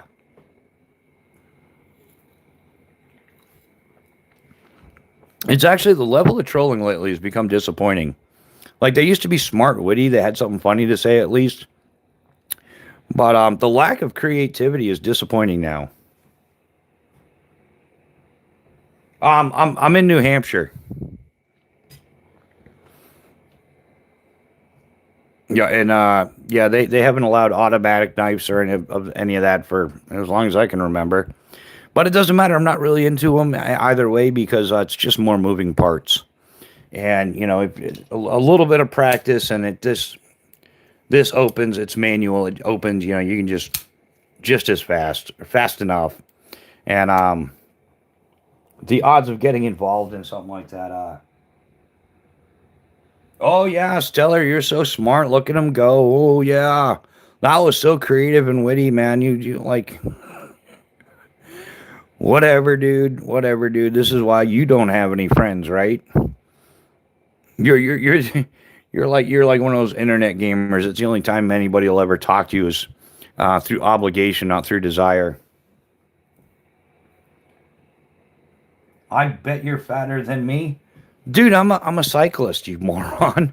You're probably one of those automobile drivers stuffing fast food down your face while you try to impress somebody with your high horsepower automobile. Like, how strong do you have to be to step on a gas pedal, dude? Dude, I've cycled the Eastern Seaboard 17 times. I'm like, whatever, dude. You're an absolute tool. It's for his matcha, whatever. These are the small green ones. This is a Exotac Match Cap XL. This is a Exotac Titan Light, which I don't buy one of these. It's an absolute waste of money. Does not work as advertised. And for $74.95, if I could get my money back, I would. This is a Pathfinder titanium water bottle, a Grail Ultra Press tie, a Vargo Para bottle.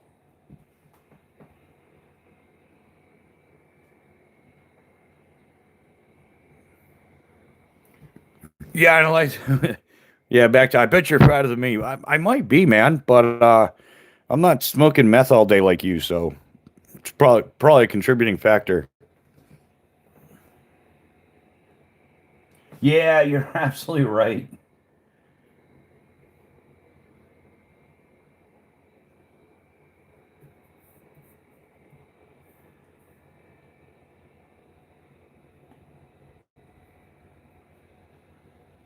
Oh yeah, yeah. Yeah, there we go. That's the right button. See ya. All right, back to business, guys. Well, actually, not back to business, back to fun. What am I talking about?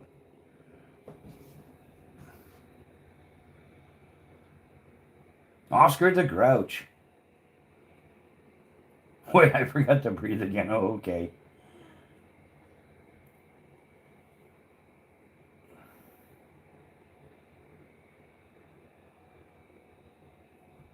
Yeah, actually, I'm 51 and I'm showing all $300 dice, but whatever. 250, 300. Yeah, just every time that guy opened his mouth, he just showed how little that he actually knows nothing. So whatever, to each their own, right? But anyhow, back to the matter at hand.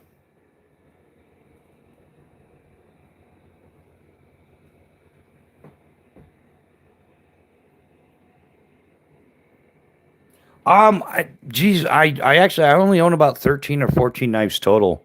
I'm not that much of a collector. I just kind of got lucky. Um, I usually, man, I was kind of a minimalist most of my life, because of my, like I moved every 6 months for 23 years. So, acquiring a lot of stuff just didn't make any sense at all. I was either giving it away or it was getting stolen or just bad things were happening. So I was a minimalist probably for about 20 years. If I didn't need it, I didn't keep it. It wasn't until a few years ago I actually I decided to settle down and yeah, so maybe about, yeah, 6 7 years, yeah, actually 2020, really. It wasn't entirely by choice, but yeah, I settled down pretty much permanently in 2020. And I yeah, I had a few knives and just kind of picked up a few more and got into it. And like I got used to the concept of, wow, I can order I mean, I can own more than what I feel like carrying on a bicycle or shipping. Wait, oh, hello, wait, I forgot to breathe again. Oh, that's awesome. Yeah, this channel tends to, there's a lot of Gen Xers on here. There really is. And that's why, yeah, we kind of, sometimes we get into roasting the trolls just because somebody ought to tell them. Somebody's got to tell them. So, but yeah, I'm only, yeah, year difference. I'm 51. So yeah, I'm kind of, YouTube is my settle down and just kind of relax and enjoy my hobbies and share it on YouTube. I've spent my entire life outdoors doing stuff. Like I said, I taught skydiving. I'm a master parachute rigger. I've done base jumping. I was into rock climbing for quite a few years as well. Whitewater kayaking. I grew up with a pair of sticks on my feet. Skiing used to be extremely popular in New Hampshire. Still is a bit, but we don't get the snow that we used to, from what I understand. The handle on the top one in the brown sheath, on top or on top this way. Um, yeah, this is a Phobos Knives Tier 1C. It's in CPM 3V, or did you mean this one here?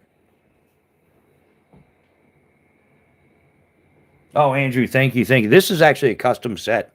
I got this set in 2019. Eric Hansen, the owner of Phobos Knives, made this set for me. It's my first not off the shelf, not out of a box knife in my entire life. So he's only made about 17 knives for civilians, custom knives, and I've got two of them right here. So yeah, he did up the sheath for me and everything. But this is it's acid etched with a convex grind, CPM 3V steel. It's got black G10 liners with like a chocolate brown micarta scales. This notch right here is a ferrocium rod notch, so it increases the surface contact area on your ferrocium rod rod. So yeah, when you're making the sparks, dude, this thing throws sparks like a champ.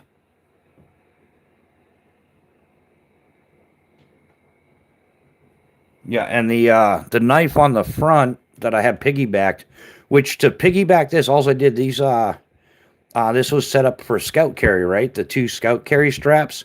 There's another set of grommets here, so you could have a little bit of movement. But I moved the scout carry strap down and it worked out. It lined up perfect. And then I just passed it through the belt loop on the front sheath, and perfect piggyback setup.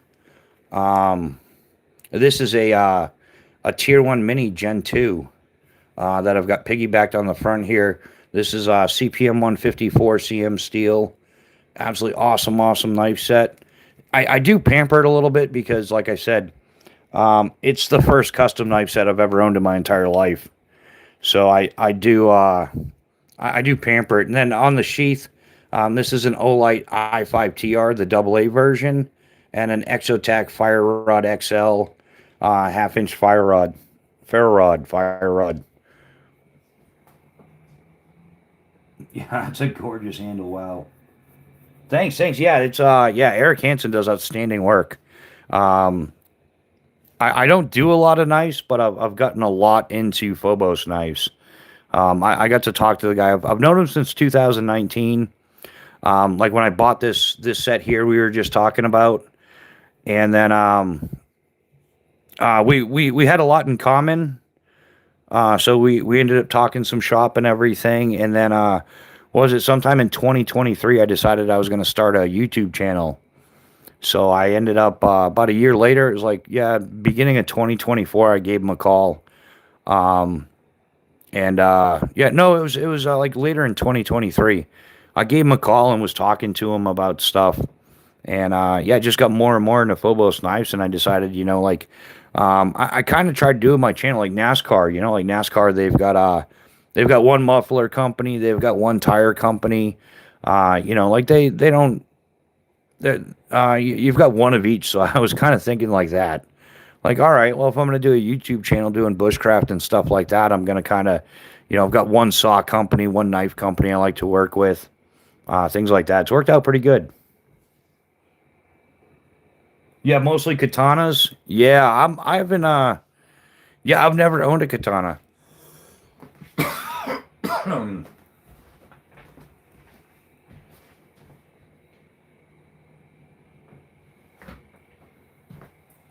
Not that I wouldn't, but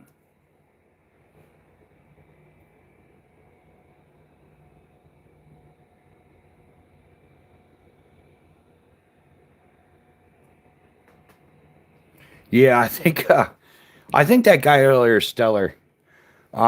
See, the thing is people have patterns, and those patterns become obvious. People are creatures of habit, so they repeat their habits. And there's a particular group of people out there in the knife community that just don't like what I have to say, so they heavily troll me. And I know it's them because they always try to like attack the knife thing, like, oh, we're gonna belittle your knives, and that's gonna get to you or something. It's like, well, no, all you're really doing is you're letting everybody know that you're clearly trolling, or you just have no clue what you're talking about. So yeah, when he's like, you're 42 years old, and all your knives are $10 knives, LMAO. Yeah, it's like, okay, you're clearly an idiot. You don't know what you're looking at, and yeah, but the patterns are there. They're very repetitive. I know that they do it. They're just a bunch of, a lot of them are the septum ring theory kind of concept thing, Kool-Aid haired colored freaks. You can check them out at superfreak.com. So what's everybody got planned today? Anybody got the day off? Anybody doing the 9 to 5 rat race grind? Any guys out there self-employed, living the dream, doing something you enjoy?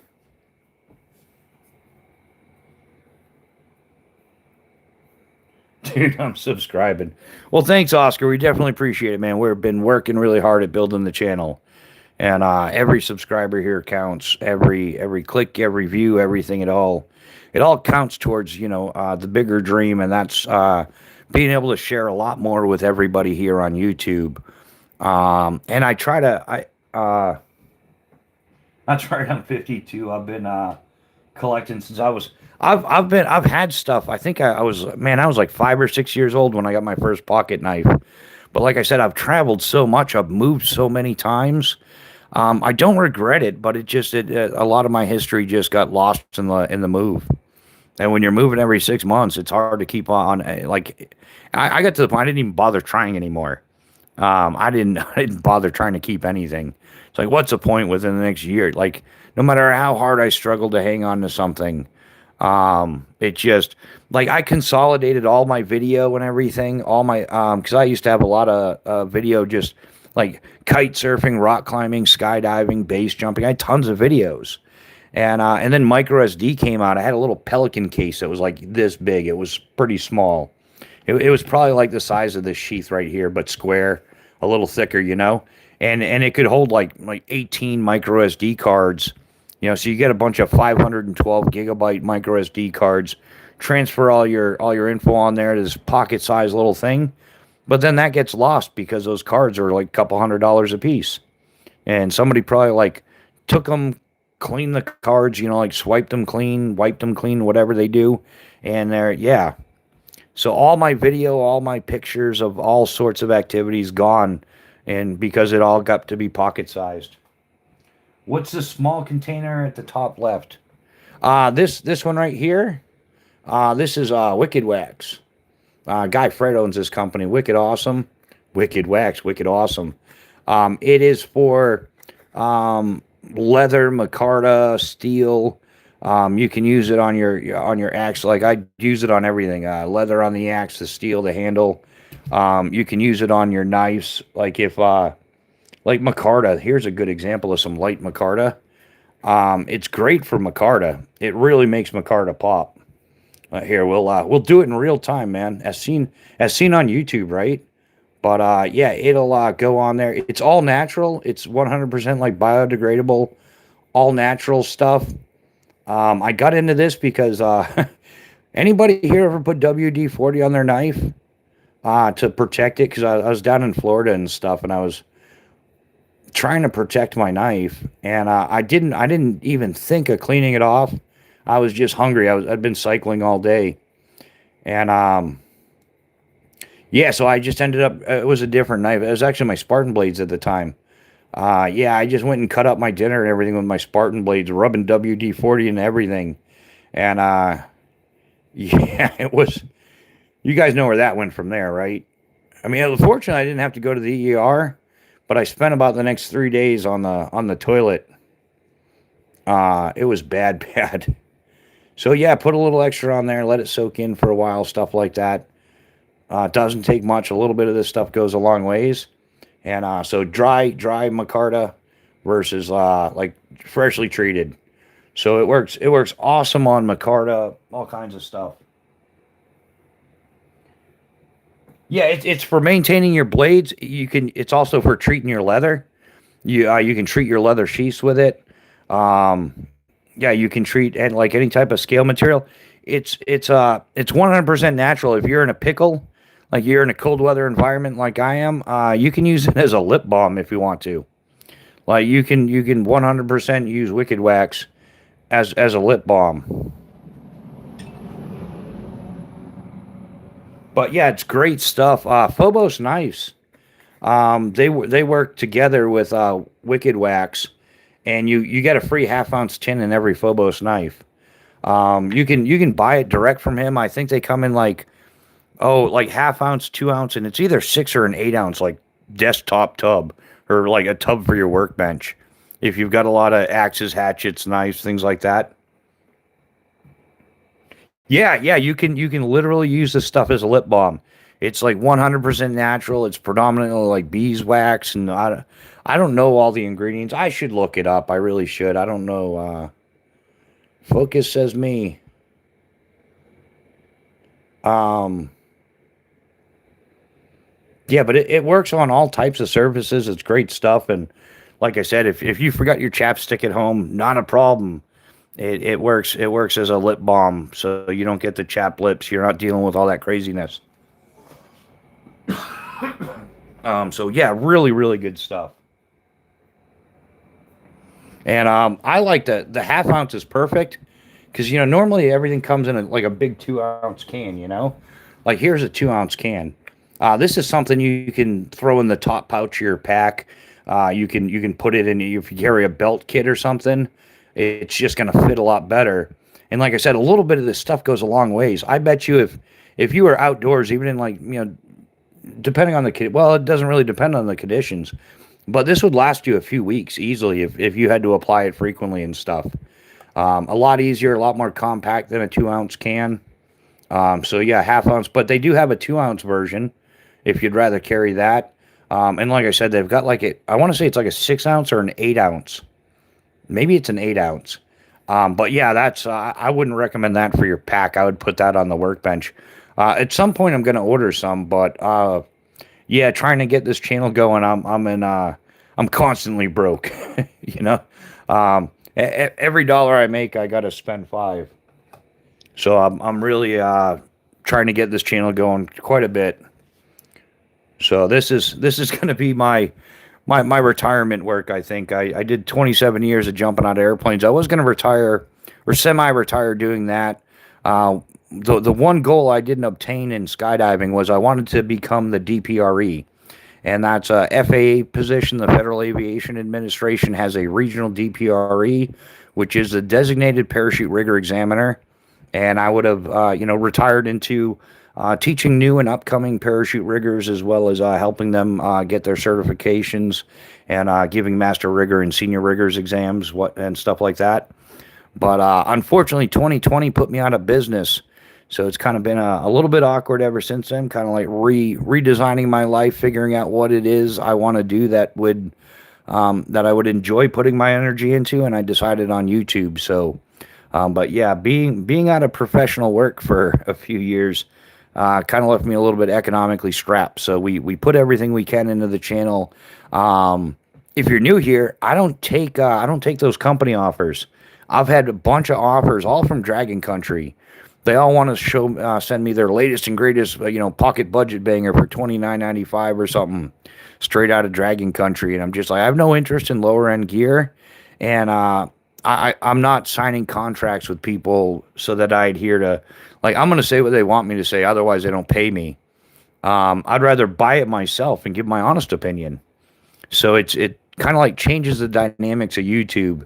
I totally decline sponsorships and gear offers and things like that. I've got a couple affiliate links, but it's stuff that I owned prior to, and that's kind of the deal I made with myself. Is if I'm going to do an affiliate link, it's going to be something I genuinely use and I used prior to YouTube. So like currently I've got two affiliate links, Grail and Vargo.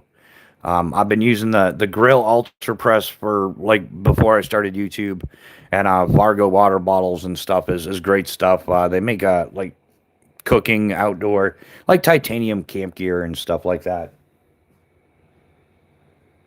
I don't do any hunting anymore. I don't. The only way I'll hunt is on private property. Just hunting around here. There's New Hampshire's a small state with a lot of hunters. Unfortunately, like hunter safety went out the door many years ago. So yeah, people taking pop shots at other people, and if I had adequate private property to go hunting on, or were like a better area, yeah, I would get back into hunting. But I haven't hunted in years. I do still do a lot of shooting. I enjoy archery quite a bit. I've been shooting a compound bow off and on for last 15, 20 years. So,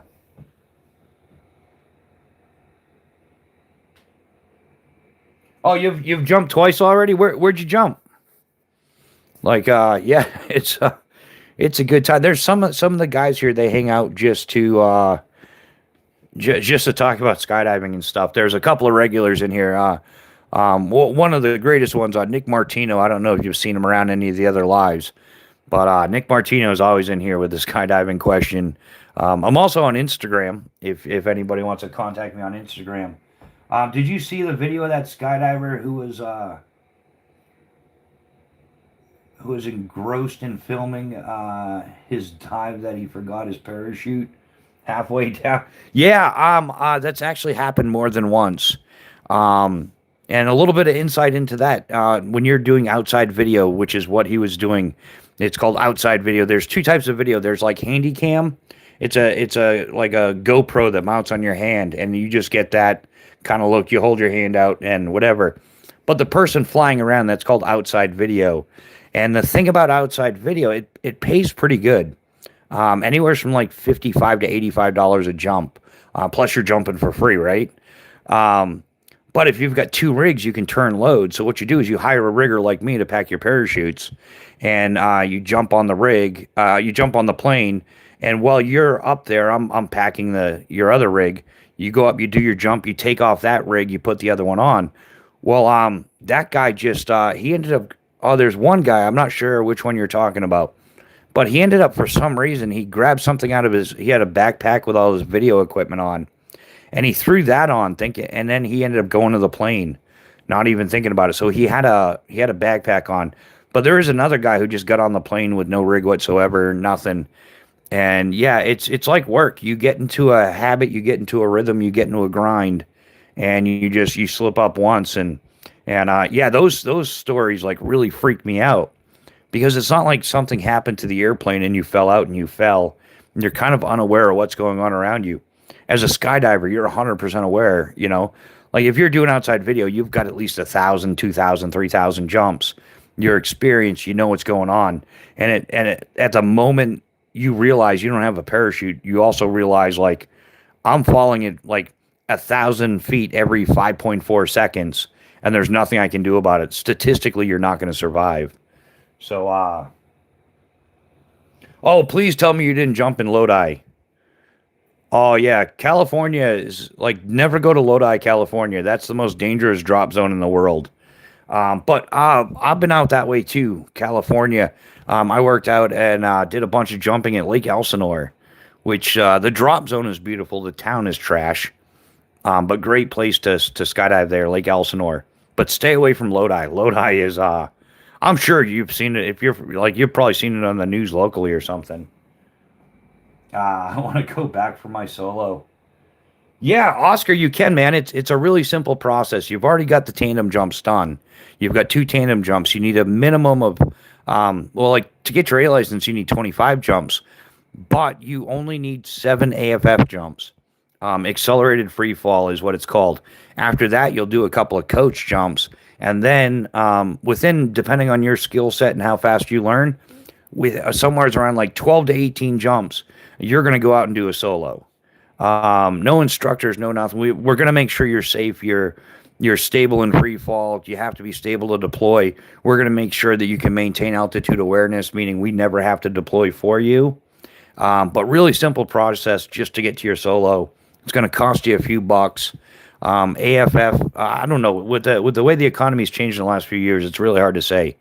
But AFF is somewhere between $2,000 and $3,000, and that's like your first 7 jumps. And the reason being is you're going to do like 4 jumps with 2 instructors. You're gonna have like grippers, like you've seen the it looks like tubes that go along the arm of the jumpsuits. Those are called grippers. You've got them on your arms and your legs. So on either side, you're going to have an instructor on either side of you, one on the arm grip, one on the leg grip, and on both sides. So they're going to hold you stable. And with their the hand that's on the leg grip, they can reach over and grab your main deploy to deploy your parachute should you fail to at the designated altitude. But it's not that difficult, man. It really isn't. If you're in tune with your body, you know, really easy to do. If you want to abridge the whole thing and make sure that you don't repeat any jumps, go to a wind tunnel. Get in like, 20, 30 minutes at a wind tunnel, and they're going to help you fine tune all your body position. In fact, yeah, Paris Valley has a wind tunnel in California. I'm not sure about other ones, or there might be new ones now, but I'm in New Hampshire. I'm kind of I'm not professionally skydiving anymore. I'm officially a YouTuber. But if you came all the way out here, there's a couple of drop zones locally. There's jump. I'm in New Hampshire. We could go to VSC, the Vermont Skydiving Center. I'm friends with the owners there. We could go down to Jumptown in Orange, Massachusetts, which is, interestingly enough, the first commercial skydiving drop zone in the country, in the world for that matter, is in Orange, Massachusetts, Jumptown. Which it's owned by the Ponds. Nate Pond was the original, the founder of Jumptown in Orange, Massachusetts. His son Gary Pond took it on. He passed away a few years ago. He actually got cancer and passed away. But his wife and his kids now run Jumptown in Orange, Mass. Great place to go. There's also Skydive New England, right over in Lebanon, Maine. Outstanding skydive center as well. Much fun there. And the instructors are all really safe, really, really educated instructors that enjoy their work, having a good time.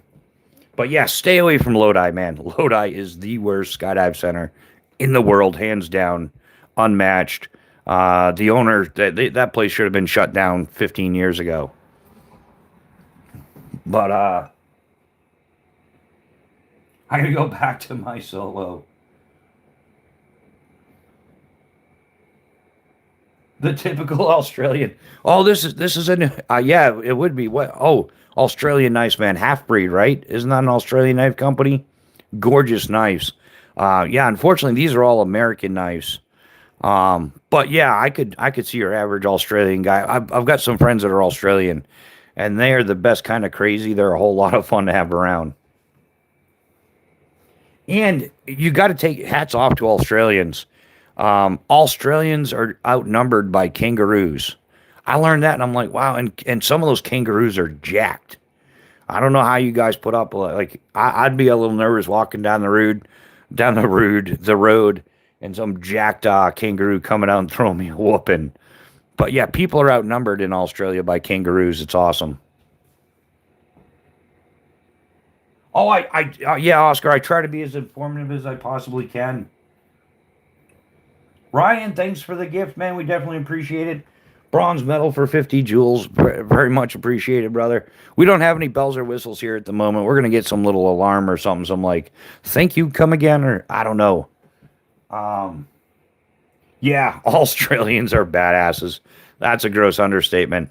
They are definitely not afraid to stick it out there. Um, uh, like Florida, the United States, and Florida is the capital of skydiving. The world capital of skydiving is Florida. So every winter, there's a ton of people that come down, and yeah, we just sky jump in. They're from like Europe, Australia, all over the place, Brazil. Mainly off grid. What's happening, man? How goes it, neighbor? It is good to see you. How are you doing this morning? Keeping busy?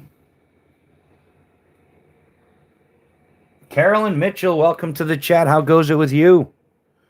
It is awesome. Everybody's kind of like getting going. I was doing the insomniac thing. I went to bed at like 11.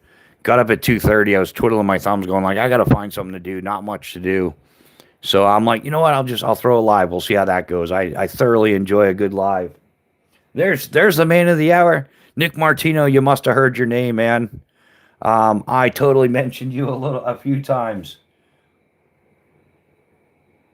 Oh, thanks for the super chat. We definitely appreciate it. Good morning, good morning. No frills, no mercy. But yeah, Nick, we were talking about the sky jumping. And I mentioned like some of the guys in here, they come around. We just end up talking about like some skydiving. A lot of people have a lot of questions. I mentioned you because Nick, I always enjoy a good skydiving chat with Nick Martino. The random Instagram of, hey dude, is this video legit or what's the deal with this? Thoroughly enjoy those, Nick, and yeah, so we were talking about sky jumping and some of the dangerous drop zones, some of the safe ones, and how sky jumping is a frequent conversation in here. Although I'm technically I would call myself fully retired from skydiving, and I'm trying to earn my YouTuber hat now. So fortunately, the FAA, I don't have to deal with the FAA for the YouTube hat, but and good times are had by all.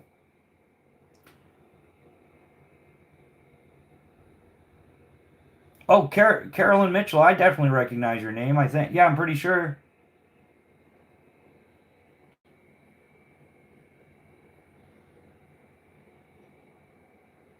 Yeah, it is. It's interesting, man. It's a lot of fun. Like, oh, has anybody watched that show? I shouldn't still be alive, or it's something like that. I shouldn't be alive still, or something, or I should. Yeah, that show. There's one.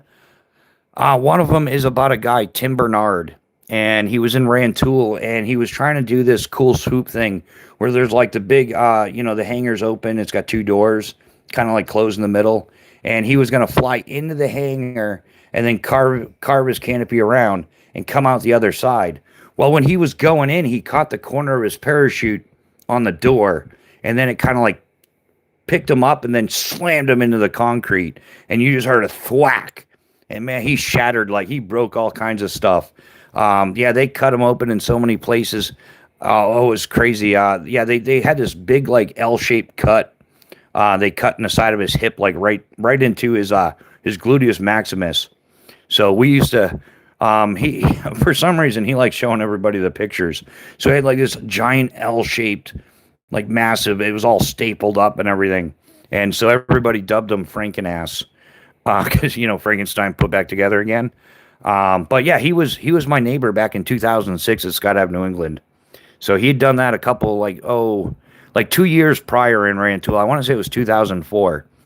But then he ended up on the show years later. I shouldn't still be alive. He ended up getting out of skydiving around 2000. I want to say it was like 2007, 2008. He fully retired from skydiving and went back to his old occupation. He's an awesome carpenter, does all that stuff. When I lived in Park City, I met Andy the Australian. He jumped off a building downtown and broke both feet and got carried around the whole night like a baby from bar to bar. I love. Oh yeah, that's a skydiver way, man.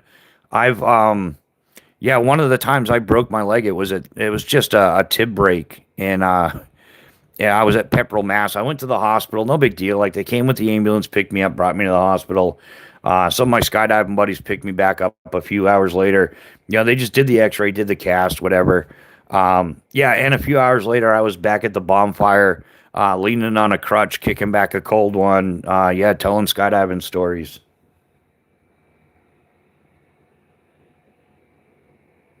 Oh, mix. Oh, okay. It's Kaz. Kaz. So yeah, okay. Carolyn Mitchell, Hampshire Outdoors and Survival. Mick, I'm with you. I'm 100% now. I know what's going on now. Yeah, that's Kaz, Mick's wife from Hampshire Outdoors and Survival. They have an awesome kind of like a pub hour thing going on, a Sunday social. At it's 3 p.m. Eastern Standard Time. I think it's like 8 p.m. English time. England. Did I say that right? How do you actually say that? Is that a new Phobos just to the left of that black light? No, Nick. This is the trainer. I was showing the Wicked Wax. It does see everybody. That's how awesome Wicked Wax is. Like you throw a little on and it makes everything look new. There's I got a little bit of Wicked Wax there, but whatever. There's Micarta untreated, and there's Micarta treated with Wicked Wax. And yeah, Nick thought I got a new knife. That's awesome. No, sorry, Nick. I do want a new knife though. I'm not gonna lie. I want a, I want a few more Phobos knives. I've kind of caught that bug. Who did I miss somebody? Oh no, KO Knives is in here. What's happening, KO Knives? Good to see you, my man. How are you doing? Y'all may not realize it, but YouTube gave me $70 in free gems in the middle of last year. I still have over 5,000 left. Yeah, I didn't get that. They didn't give me any free gems, man. I didn't. Yeah, YouTube. I guess I don't know. Maybe I hurt too many feelings last year, and they're like, "Oh no, if you hurt feelings, no free gems for you, brother, man." Um, but yeah, how's everybody doing? All the new people, what are you carrying today? You're gonna find this hard to believe, but I am EDCing the Spyderco Sage 5 CF S30V steel.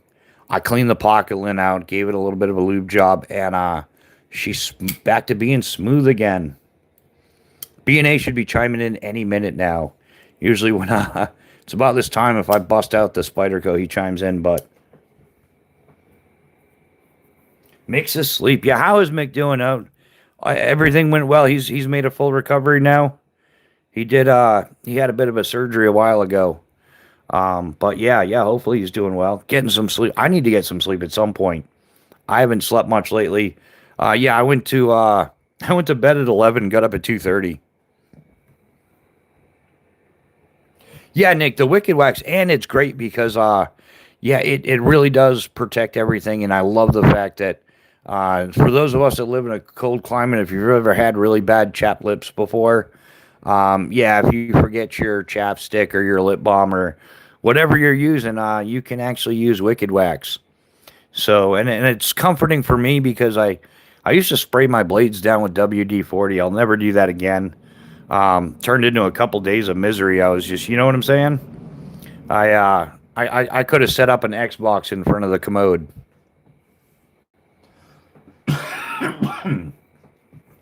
But yeah, it's great stuff.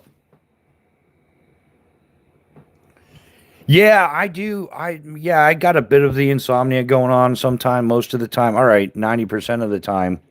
But I'm okay with it. It kind of makes for fun, and it's kind of a good title for the late night lives. I like maybe once or twice a week. Sometimes I try to do like an Insomniac social or something like that, where it ends up. Yeah, we just some of the guys are up early, some of them are up late, and it kind of like overlaps and everything. But yeah, in fact, I've got to get the I want to get the desktop size tin of Wicked Wax. It's either 6 or 8 ounces. I'm gonna have to look it up, but it's a little bit on the pricey side. But like I said, a little bit of this stuff goes a long way. Like just a dab will do. Like usually both sides, both scales of your knife, and yeah, it's 100%. Like it's food safe. It's biodegradable. It's 100% all natural. So no crazy chemicals going on. No carcinogens or anything like that. So that's a little bit of peace of mind with that as well. And yeah, you can treat the whole knife with it. You gotta rub it in, rub it in. It's fun to I don't know I there's a certain amount of maybe it's I'll never stop being a gear geek. I was a gear geek before I was a parachute rigger, but I think parachute rigging like put in the OCD and like oh we got to do the maintenance man. Like, or the military, PMCS, preventive maintenance checks and services.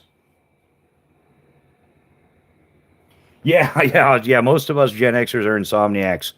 Yeah, I think we'd rather be living life than wasting it sleeping. I don't know. I had some buddies back in the day, high school though. They were nooners.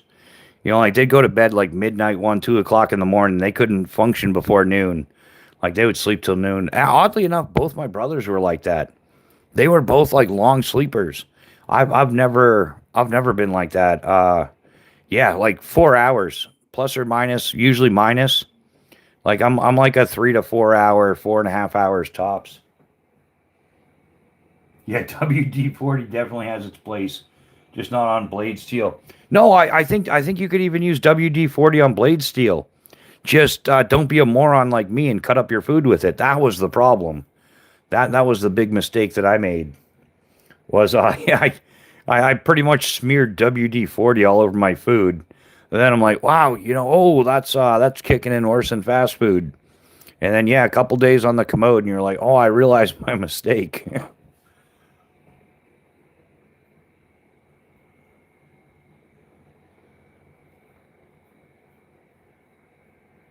Yeah, that's the fucking truth. Good morning, all. Good morning, all. Oh, use username CJ242224 something. Username. Okay, I do owe you. I thought he was trolling the other day, but he's legit. Sorry about that, my man. You can see how that would be a mistake. And this has got to be one of the heaviest trolled channels on YouTube. It really is. Um, yeah, what's I never could sleep in, not even when I was yeah, yeah. Yeah, sleeping in like why you miss so much stuff. Like even oh, one of my favorite places to work at was Skydive Pepperell. There's a river that runs right along there, and most people are like the sleeping kind of people. But yeah, I would man, I got to do some kayaking every morning, every like 5, 6 days a week. I go kayaking. Get up 4:30 in the morning. Yeah, start my day off with some paddling. Spend the day sky jumping. Go for a bike ride in the evening. Come on now. Oh, life doesn't get much better than that, people. I pray you all feel great and are having a blessed day. We are, man. We're having a great day. We got an early start to the day. Spending the day with some friends. Yeah, man, it's a great way to start the day. A nice morning social. Some old friends are here, making some new friends, having a great chat, roasting some trolls along the way. Because somebody's got to tell them once in a while. Um, yeah, don't worry about the trolls. Your channel. Oh, man, we appreciate the trolls. I wasn't lying. We have fun. Our buddy B&A, Brand New American, comes in here. He probably said one of the greatest things of all. He's like, on this channel, we troll the trolls. And I take the time all the time to thank them for their comments, increasing the chat rate, the clicks and views that we get from them. And we even managed to profit off of them. We designed our own patch set. We've got the Troll Hunting Club FAFO Division main patch. for everybody that's hating trolls like us, and for the people that sling wrenches like champs. I don't know. They changed the shields now. I'm confused. But we've also got the coveted troll sniper tab. So yeah, we sell these. They're like $20 a set. That includes shipping. So yeah, we have our little fun with trolls. We got the little troll there with the keyboard and the crosshairs and all that. The Troll Hunting Club F around and find out division. So we do appreciate the trolls. In fact, I wasn't lying when I said I'm getting a little bit disappointed. Like the trolls aren't putting in the effort that they used to put in. Like they're lacking creativity. They used to be much better with their comments, but man, they're so predictable now. It's not even funny. If you're gonna troll, at least make me laugh. But now they're just a bunch of tools. Like, oh, you got your knives is from Timu, whatever, dude. Um, yeah, they're persistent if nothing else. Um, I live completely off grid in Canada. That's awesome. I wouldn't mind living off grid for quite a while. Yeah, God is great. I'm on 33 acres. Oh yeah, and they're a limited edition patches. Like yeah, there was 50 of them total. I think I'm down to like I don't know, 20 or so.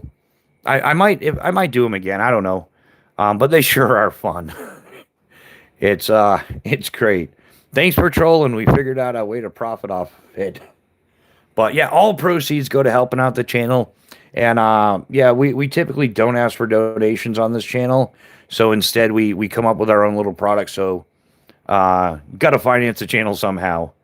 So who got that one? Billy Joe Jim. Um yeah, Nick, the ledger. I think that should be the Gen X motto. Like F around and find out. That's how it used to work. I think people used to think before they spoke because just in general, I don't even think it was that big of a deal. Most people were polite, courteous, respectful, stuff like that. There was always somebody at the school. But anyhow, I digress. Most people were pretty good because they knew there was consequences for acting like a total fool. But yeah, some of the younger generation now that with their participation trophies and their cry closets, what do you expect? If they think your knives are from Timo, they must own nothing but butter knives. Yeah, and that's what we say when they'll come in with their repetitive comment because it does come from a core group of people. That's how consistent they are. That's how predictable they are. But it's like it's if you come in here saying, "Oh, your knives are from Timu," or "Those are $10 knives," it's like, dude, you just announced to everybody you're either a complete idiot but either way, you have no clue what you're talking about. You're just in here trolling. Like, yeah, like clearly it's not you can't buy this stuff at Wally World. That's for certain. Yeah, they're just going to get them upset.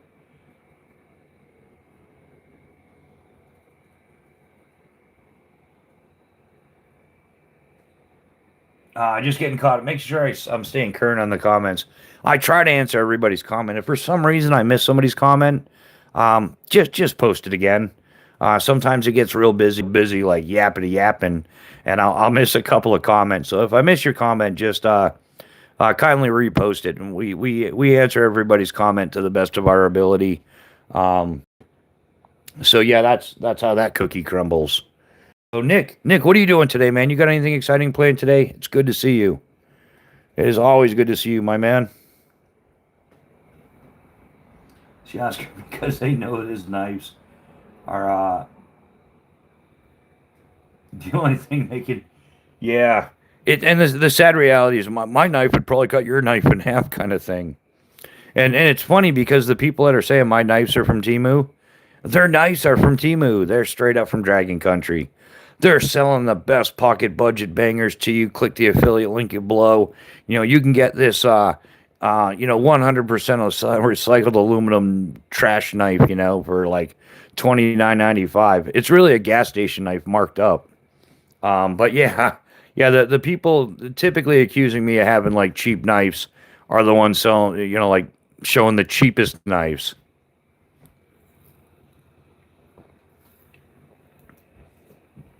Um,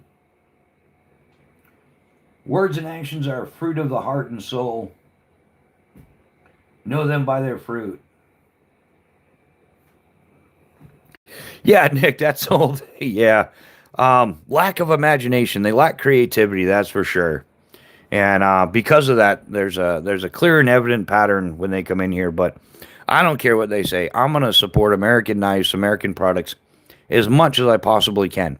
And it's not that I exclusively only pick American products. I don't mind buying stuff from other countries as long as they're like allies of the U.S. Um, but if you're not an ally of the U.S. or you have ill interest for the U.S., then yeah, I'm not purchasing your product. Not a chance. I have to replace the trap under my sink today. Yeah, that's not too bad though, Nick. That's a couple hours or something. Not too shabby. Or it depends. Yeah, it's old construction, right? You're not like putting it in new. So yeah, like one part's gonna affect the other part. Next thing you know, like you thought you were all set, and then you got to do a little mid run out there. I thought budget banger meant cheap. BNA, welcome to the chat. Channel member, longtime channel member. And Pat, when you're right, you're right. You're absolutely right, man. There'll be no cheap Dragon Country trinkets on this channel. How you doing, BNA? And of course, we got the Spyderco Sage 5 salute here for Mr. BNA. Carbon fiber scales, personalized pocket clip. We absolutely love this knife. It lives in my front left pocket, unless it's out for the videos. All right, username. Thanks for hanging out. We definitely appreciate you. We will catch you on the next one. Username, not a troll. That's that's absolutely funny. But yeah, BNA, how you doing today, man? Nick's gonna be do a little bit of plumbing today. How's Pat's day looking? It is awesome, man. Hey, yeah, BNA, say hello, new friend of the channel. He's a Gen Xer as well. Oscar the Grouch. That's a great channel name. Or a great screen name, yeah. Yeah, Oscar's new to the channel, having fun hanging out. Gen Xer as well. He agrees that the only Star Wars movies are the original trilogy. Everything afterwards is trash. So we're gonna give him a great warm welcome here. No odds and ends around the house. Oh, pretty straightforward. I just hate plumbing. Yeah, I'm not a fan of plumbing either. I lack in the plumbing skill department. Can't disagree with that. It doesn't. I've got an uncle who is a master plumber. So why the hell would I learn that stuff? I just call him up and be like, "Hey, how you doing? I got a 6-pack of beer. If you want to have a conversation, could you bring your tools?" What's day off? Start a new job tomorrow. Nice. Yeah, hopefully something a little more classy, right? Hopefully something a little cleaner, something a little simpler there, Pat. That was rough, brother. I do feel for you on that one. That was absolutely awesome, though.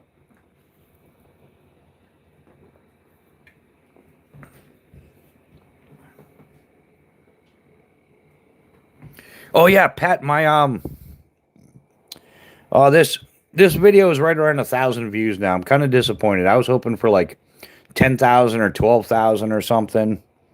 But yeah, just a smidge over 1,000. Maybe it'll take off someday. But yeah, do your quality control.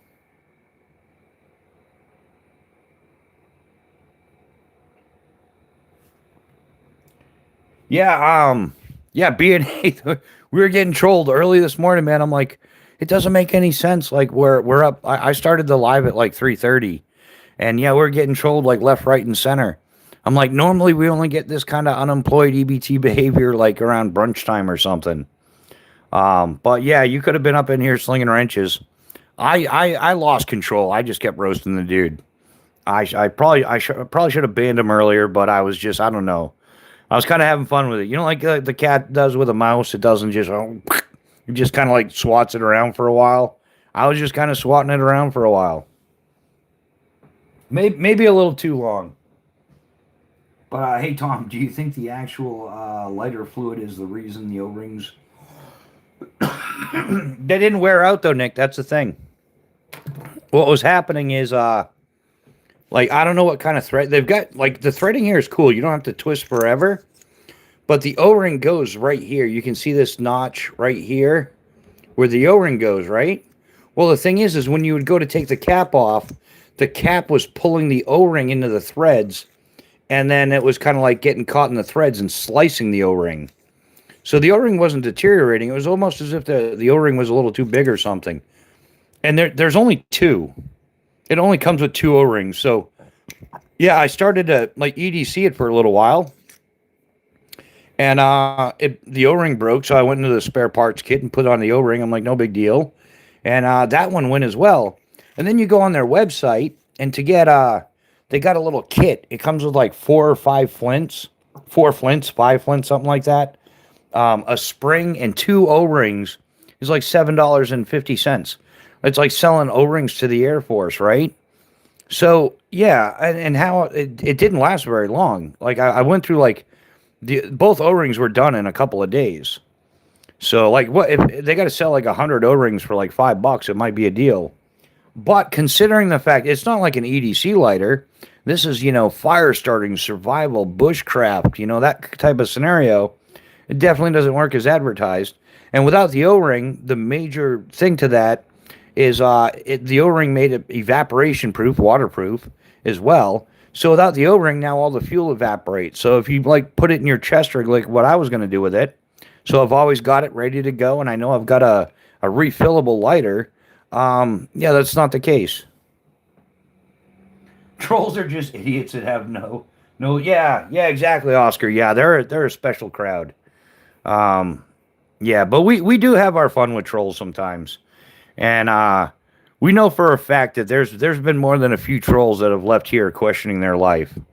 Um, yeah, we're living rent free in their head. Yeah, glue the O-ring in place. I suppose I could, but I'm all out of O-rings and I'm all out of patience. Exotac, yeah, and not to aside from the aesthetics, like I've been using their product for years. But this is their OD green, and this is how it came. Like these are way light. It's just I think they used to be a great company.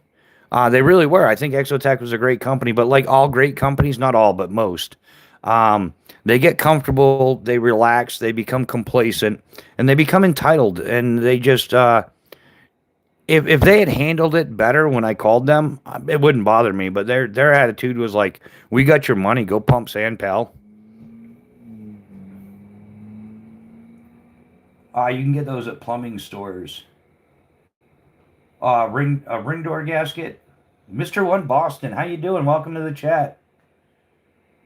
You want to learn how to survive? Go visit Russia. Yeah, no kid. Yeah, survival's a way of life out there. No doubt about it. Yeah, that's the whole thing. I'm all out of O-rings, so it only came with 2.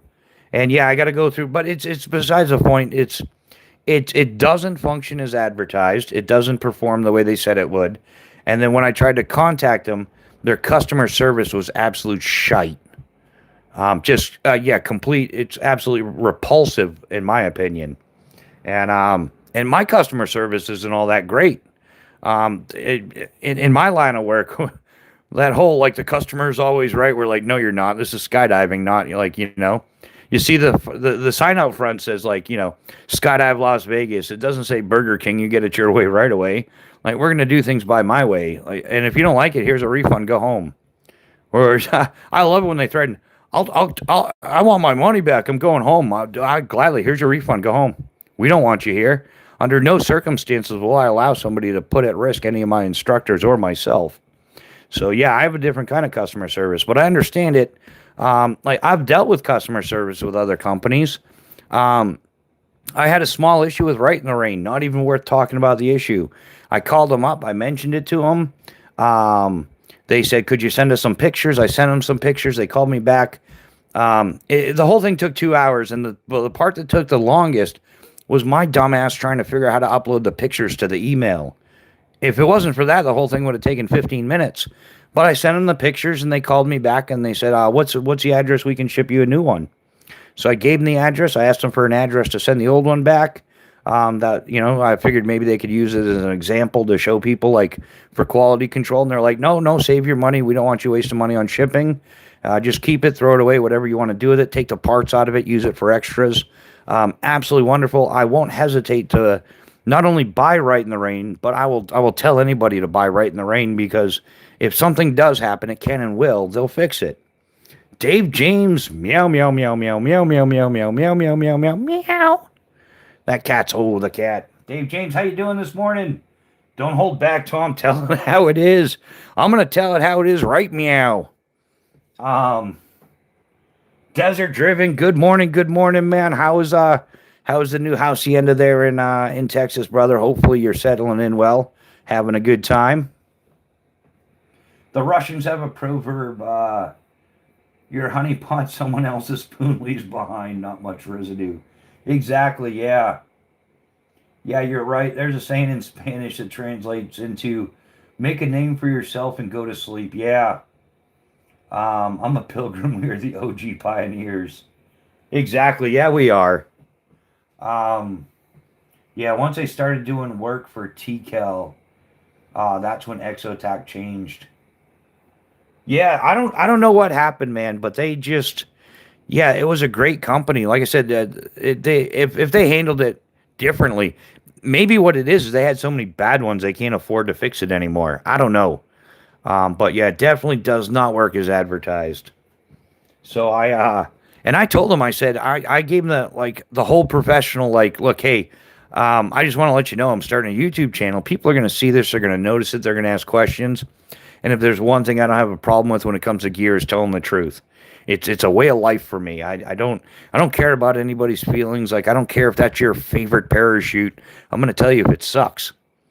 But that's just how I am. Like, it either performs as advertised or it doesn't. But like I said, the biggest disappointment was the attitude of, you bought it, you're stuck with it. We got your money. Have a nice day. So I was like, come on, guys. Like, enough is enough. But so yeah, I did a little bit of I did a short. If anybody gets a chance to go over and watch it, I'd greatly appreciate it. I would love to see that thing get crazy views. But yeah, I did a little short, like, is Exotac making pocket trash now? Because in my opinion, that's what it is. When it, like, yeah, I can probably go to the hardware store, I can go to the Home Depot, Lowe's, whatever, go to the big box store and get me 1,000 O-rings for $10 or something. I could get some government ones like 20 for $900. But the point is like, how many O-rings am I going to carry around? Like, it really shouldn't need to be replaced that often. Like, if you got to replace the O-ring in the thing 4 or 5 times a week, what's the point of having it?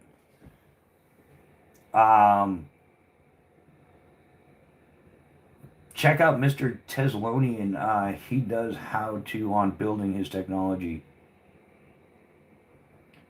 I don't, yeah, planned, yeah, I can't stand planned obsolescence. I think that's the most evil thing companies can do to people.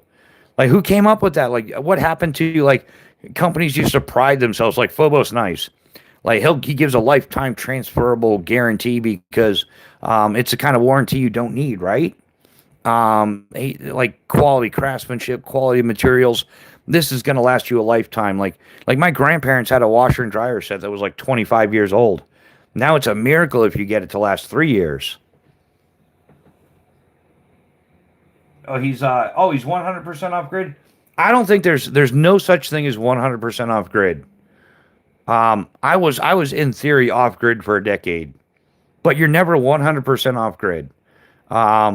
In some way, shape, or form, they're keeping track of you, unless you're living completely illegally, which is tough to do. But if you're living off grid, you own the property, so you're kind of there legally. You're paying taxes. They know you're there. You're not off the grid. Off the grid is off the grid, and it comes with some severe complications. Like, if you're 100% off the grid, you don't carry an ID, no driver's license, no birth certificate, no social security number.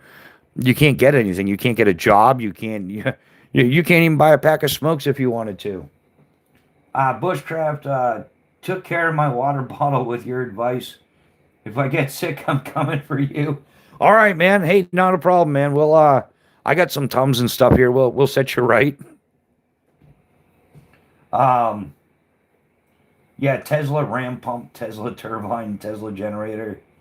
He owns his property, right? But he's not off grid because if he owns his property, like off grid is detached from government and society completely.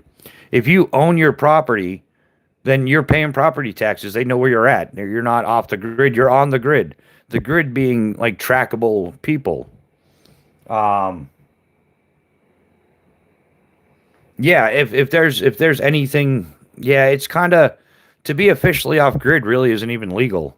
So anybody who says they're 100% off grid, well, you're probably, you're at minimum trespassing, whatever. Yeah, he lives on a plateau. He got a firewood powered truck. Yeah, same with TVs and everything.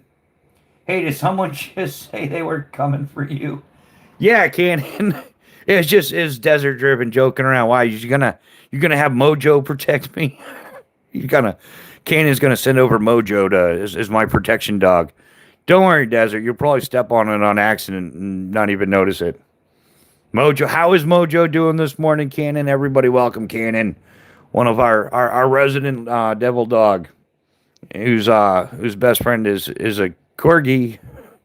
But good to see you, Ken. How you doing this morning, man? Getting ready to go take on the day. Yeah. Hey, it is the government. You aren't talking about overthrowing the government, are you? Oh, dude, I haven't got the time of day to overthrow the government. I haven't got the least bit of interest in any of that. I just ignore them now. I'd rather spend my time playing with knives and things like that, going out hiking, camping. Yeah, I I ran out of energy dealing with that just because I can't deal with such a high level of stupid. Like there's only so much a man can deal with, and I hit my wits end with that stuff. When people are unwilling to have a conversation, it just turns into you're going to accept what I'm saying, and that's it. There's only one way, my way. It's kind of like, okay, well, there's no compromise, there's no middle ground. That's a problem. That's some cult action there, leftists. And then, when you're like, okay, you know what? I'd rather remain neutral. I'm gonna, I'm not gonna one side or this at all. I'm just gonna remain neutral. And their first response is, well, that's just ignorance. Or you're uneducated. Yeah, you're uneducated. And then by choosing not to engage, silence is compliance. It's like you guys got a quirky little saying for everything just to make everything sound like so. It's just so twisted. And then it just reverts all the way back to what my grandfather told me, and he says, "No matter how hard you try, Tommy, you're never gonna fix stupid." And he's right. I can't fix stupid. I'm not gonna try. It's not what I was put on this earth here to do. I was put on this earth to pick apart gear and give an opinion on it. I'm here to scrutinize equipment. That's my job. So yeah, you can't fix stupid. Yeah, I see certain channels with ultimatums. Seems their numbers dropped like an anchor. Yeah, yeah, no kidding, right? Yeah, it is, and it like if people are willing to discuss things, that's one thing. But if they can't see your side of it, like there's always two sides to every story. If they can't see your side at all, then there's just no point. Like, yeah, you can't fix stupid. And hey, Pat, write this one down, man. Yeah, they're oh, I don't know, how can I put that together? Yeah, their numbers are dropping like a homesick anvil out the sky. I don't know. We used to say that all the time. Like if you had a really fast free fall for some reason, like if you're doing tandems, your fall rate, like terminal velocity isn't a fixed thing, it's a variable. So like if you're a small person like me and you've got a small hefty person on the front of you, there's not a lot of drag being created. So one of the problems with tandems can go way fast, like dangerously fast. Like a parachute's designed to open at like 150 knots, but a tandem group can fall at like in excess of 150 knots and cause a bad deployment at minimum. So when you got like a double heifer with cheese strapped to the front of you, you end up falling out the sky like a homesick anvil. Is kind of like one of the little sayings we had. You sound like my grandma. Oh wow, who's that? God Laxer, I sound like your grandma's must sound butch. Is it one of those new special grandmas? Is grandma a transformer? Is that why grandma sounds like a man? Yeah, wingsuits are the bomb diggity, dude. That was my job. Man, when I first started working, I worked down at Tony Suits in Zephyr Hills, Florida, doing R&D and test jumping wingsuits for like 7 years. And man, my first couple of paychecks, like I jumped on my bike and did like the Tour de France sprint to the bank. I'm like, there's no way this check is cashing. That is way too much money for like screwing around with wingsuits all day. But yeah, back in the day, I was like maybe one of like 8 or 10 people in the world that could build a wingsuit. So you had a bad dude. My grandma was badass, dude. Yeah, those who don't know, my grandma was she was a Marine. Yep, yeah, World War II Marine. Back then they were called BAMs, and she gave me a lot of valuable information in life. I still apply it a lot today. A parachute and a gun have a lot in common.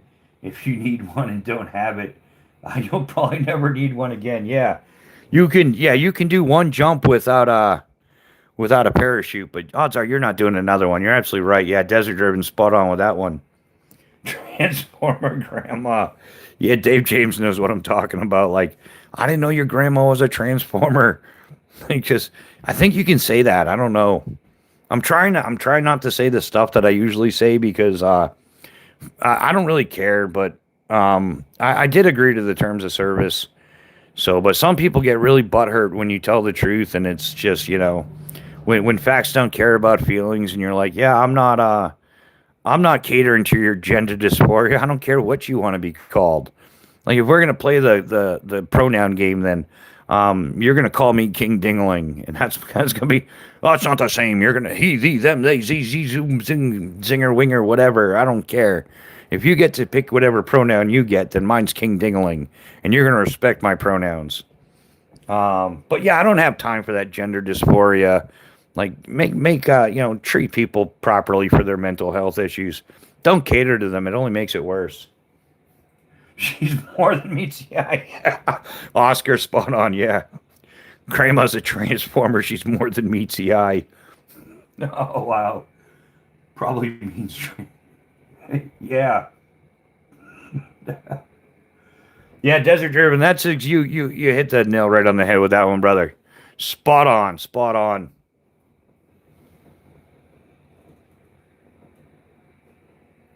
So yeah, Cannon, what are you carrying today? Um, aren't you Cannon? You're a Benchmade fan, aren't you? If I recall.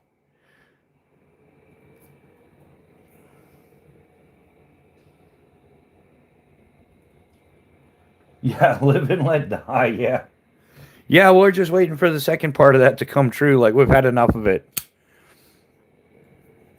Like they're like, oh, I love it when the freak outs, the crash outs are the best. I like watching those on the interwebs. Like they're all like the cashier will be like, "Can I get you anything else, sir?" And then it's all of a sudden like, "I'm a man. I mean, I'm a woman." Like whatever. See, I know what I am. I said it automatically, but whatever. It just doesn't make sense, Like they crash out. You're like, why would you misgender me? I don't know. Maybe it was that giant Adam's apple sticking out at me. Like, sorry, I just maybe thought you, especially for us Gen Xers, because there was a lot of dudes right back in the '80s and stuff.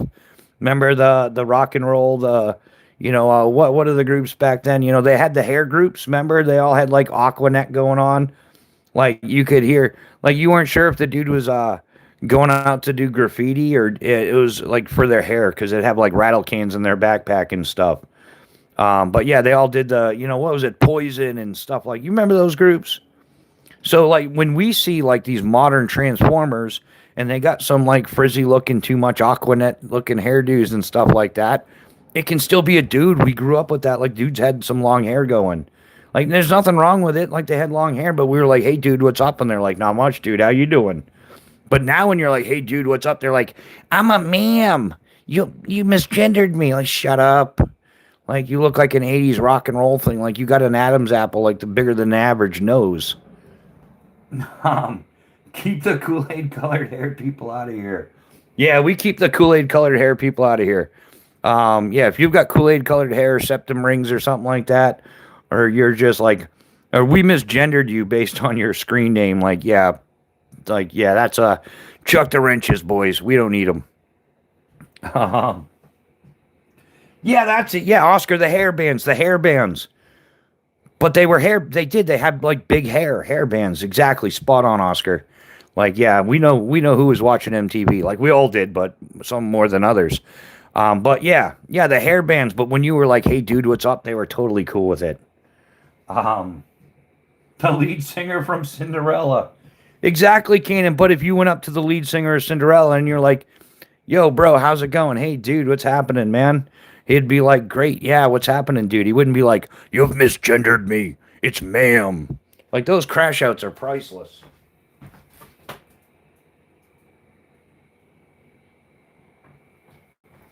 And then they're trying to figure out why they don't have any friends.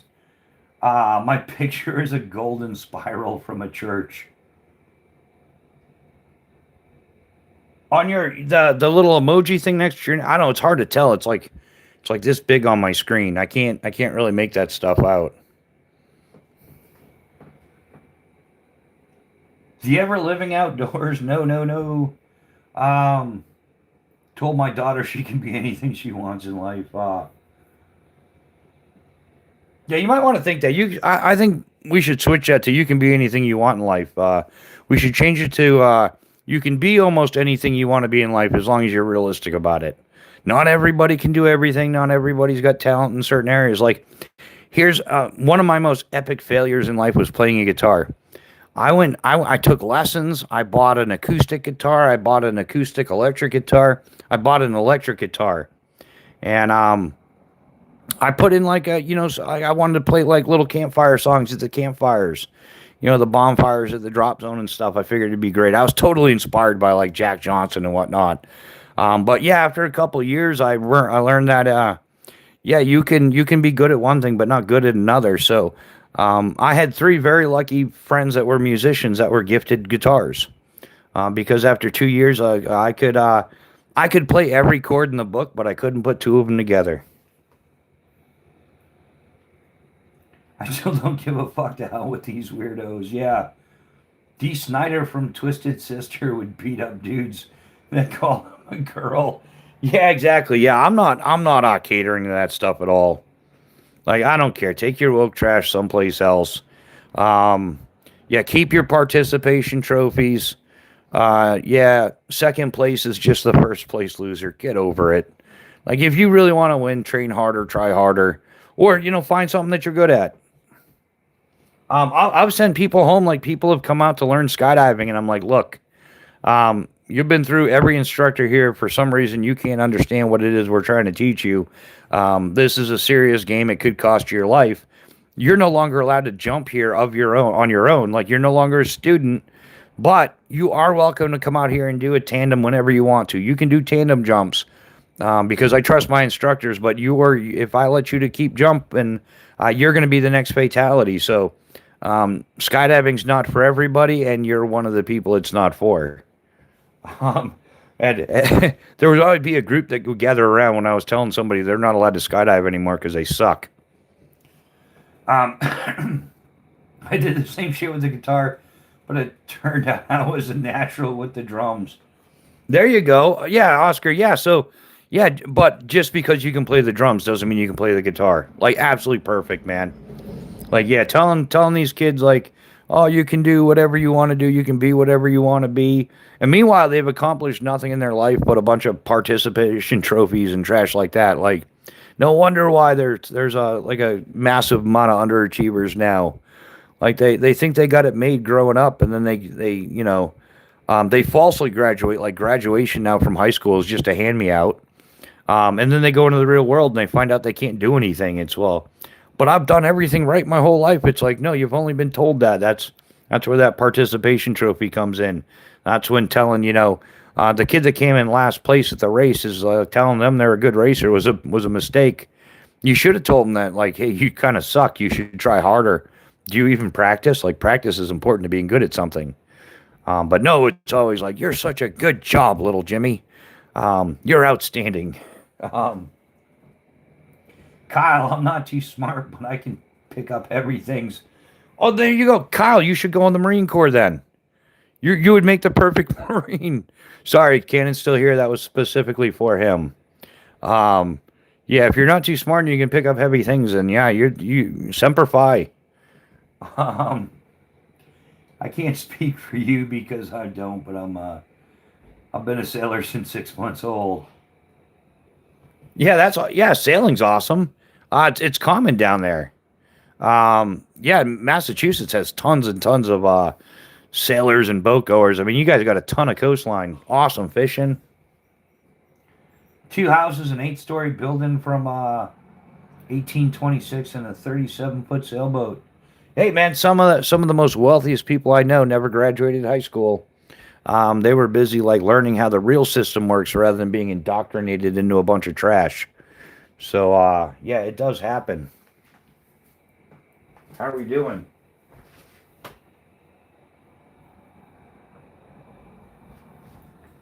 Um, yeah, I'm in Massachusetts. That's great. Taxachusetts, man. Remember, when you drive north, once you cross that state line, you're into New Hampshire. Please drive with courtesy. It's the New Hampshire way.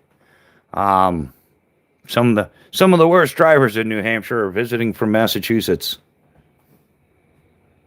All bronze, no brain. Yeah, I gotta get oh, how long? Wow, we've been on here. Guys, Mrs. Bushcraft just got up, so I'm gonna wrap this one up. I'm gonna go have coffee with the missus. You guys know I'm gonna get cranky if I don't start my day that way. If I get abandoned in the morning, it's horrible. But yeah, Mrs. B is up, so I'm gonna end this one. Squatch, was that Squatch shot? No, that's Boston. I thought Squatch was in here for a second. But hey, thanks for hanging out, guys. Definitely appreciate you being here. Yeah, just a random Insomniac social. Figured I'd come up here. It was a great time. Definitely appreciate you guys being here. Welcome to the new people. Boston, there's Oscar, and of course our regulars, our channel members, Nick Martino, BNA. Always a pleasure to see you, brother. Cannon, we still got to work on your accuracy, brother. We'll talk about that though. But yeah, you guys have an awesome day out there. Hey, who knows, man? Maybe I'll get bored later. We'll pop up another video or something. But yeah, Mr. One Boston, subscribe. Thanks for subscribing, man. We definitely appreciate you. And but yeah, guys, hey, be safe out there. Keep your head on a swivel. Watch out for Transformers, and we'll see you on the next one, guys. Be well, take care, and we'll see you soon.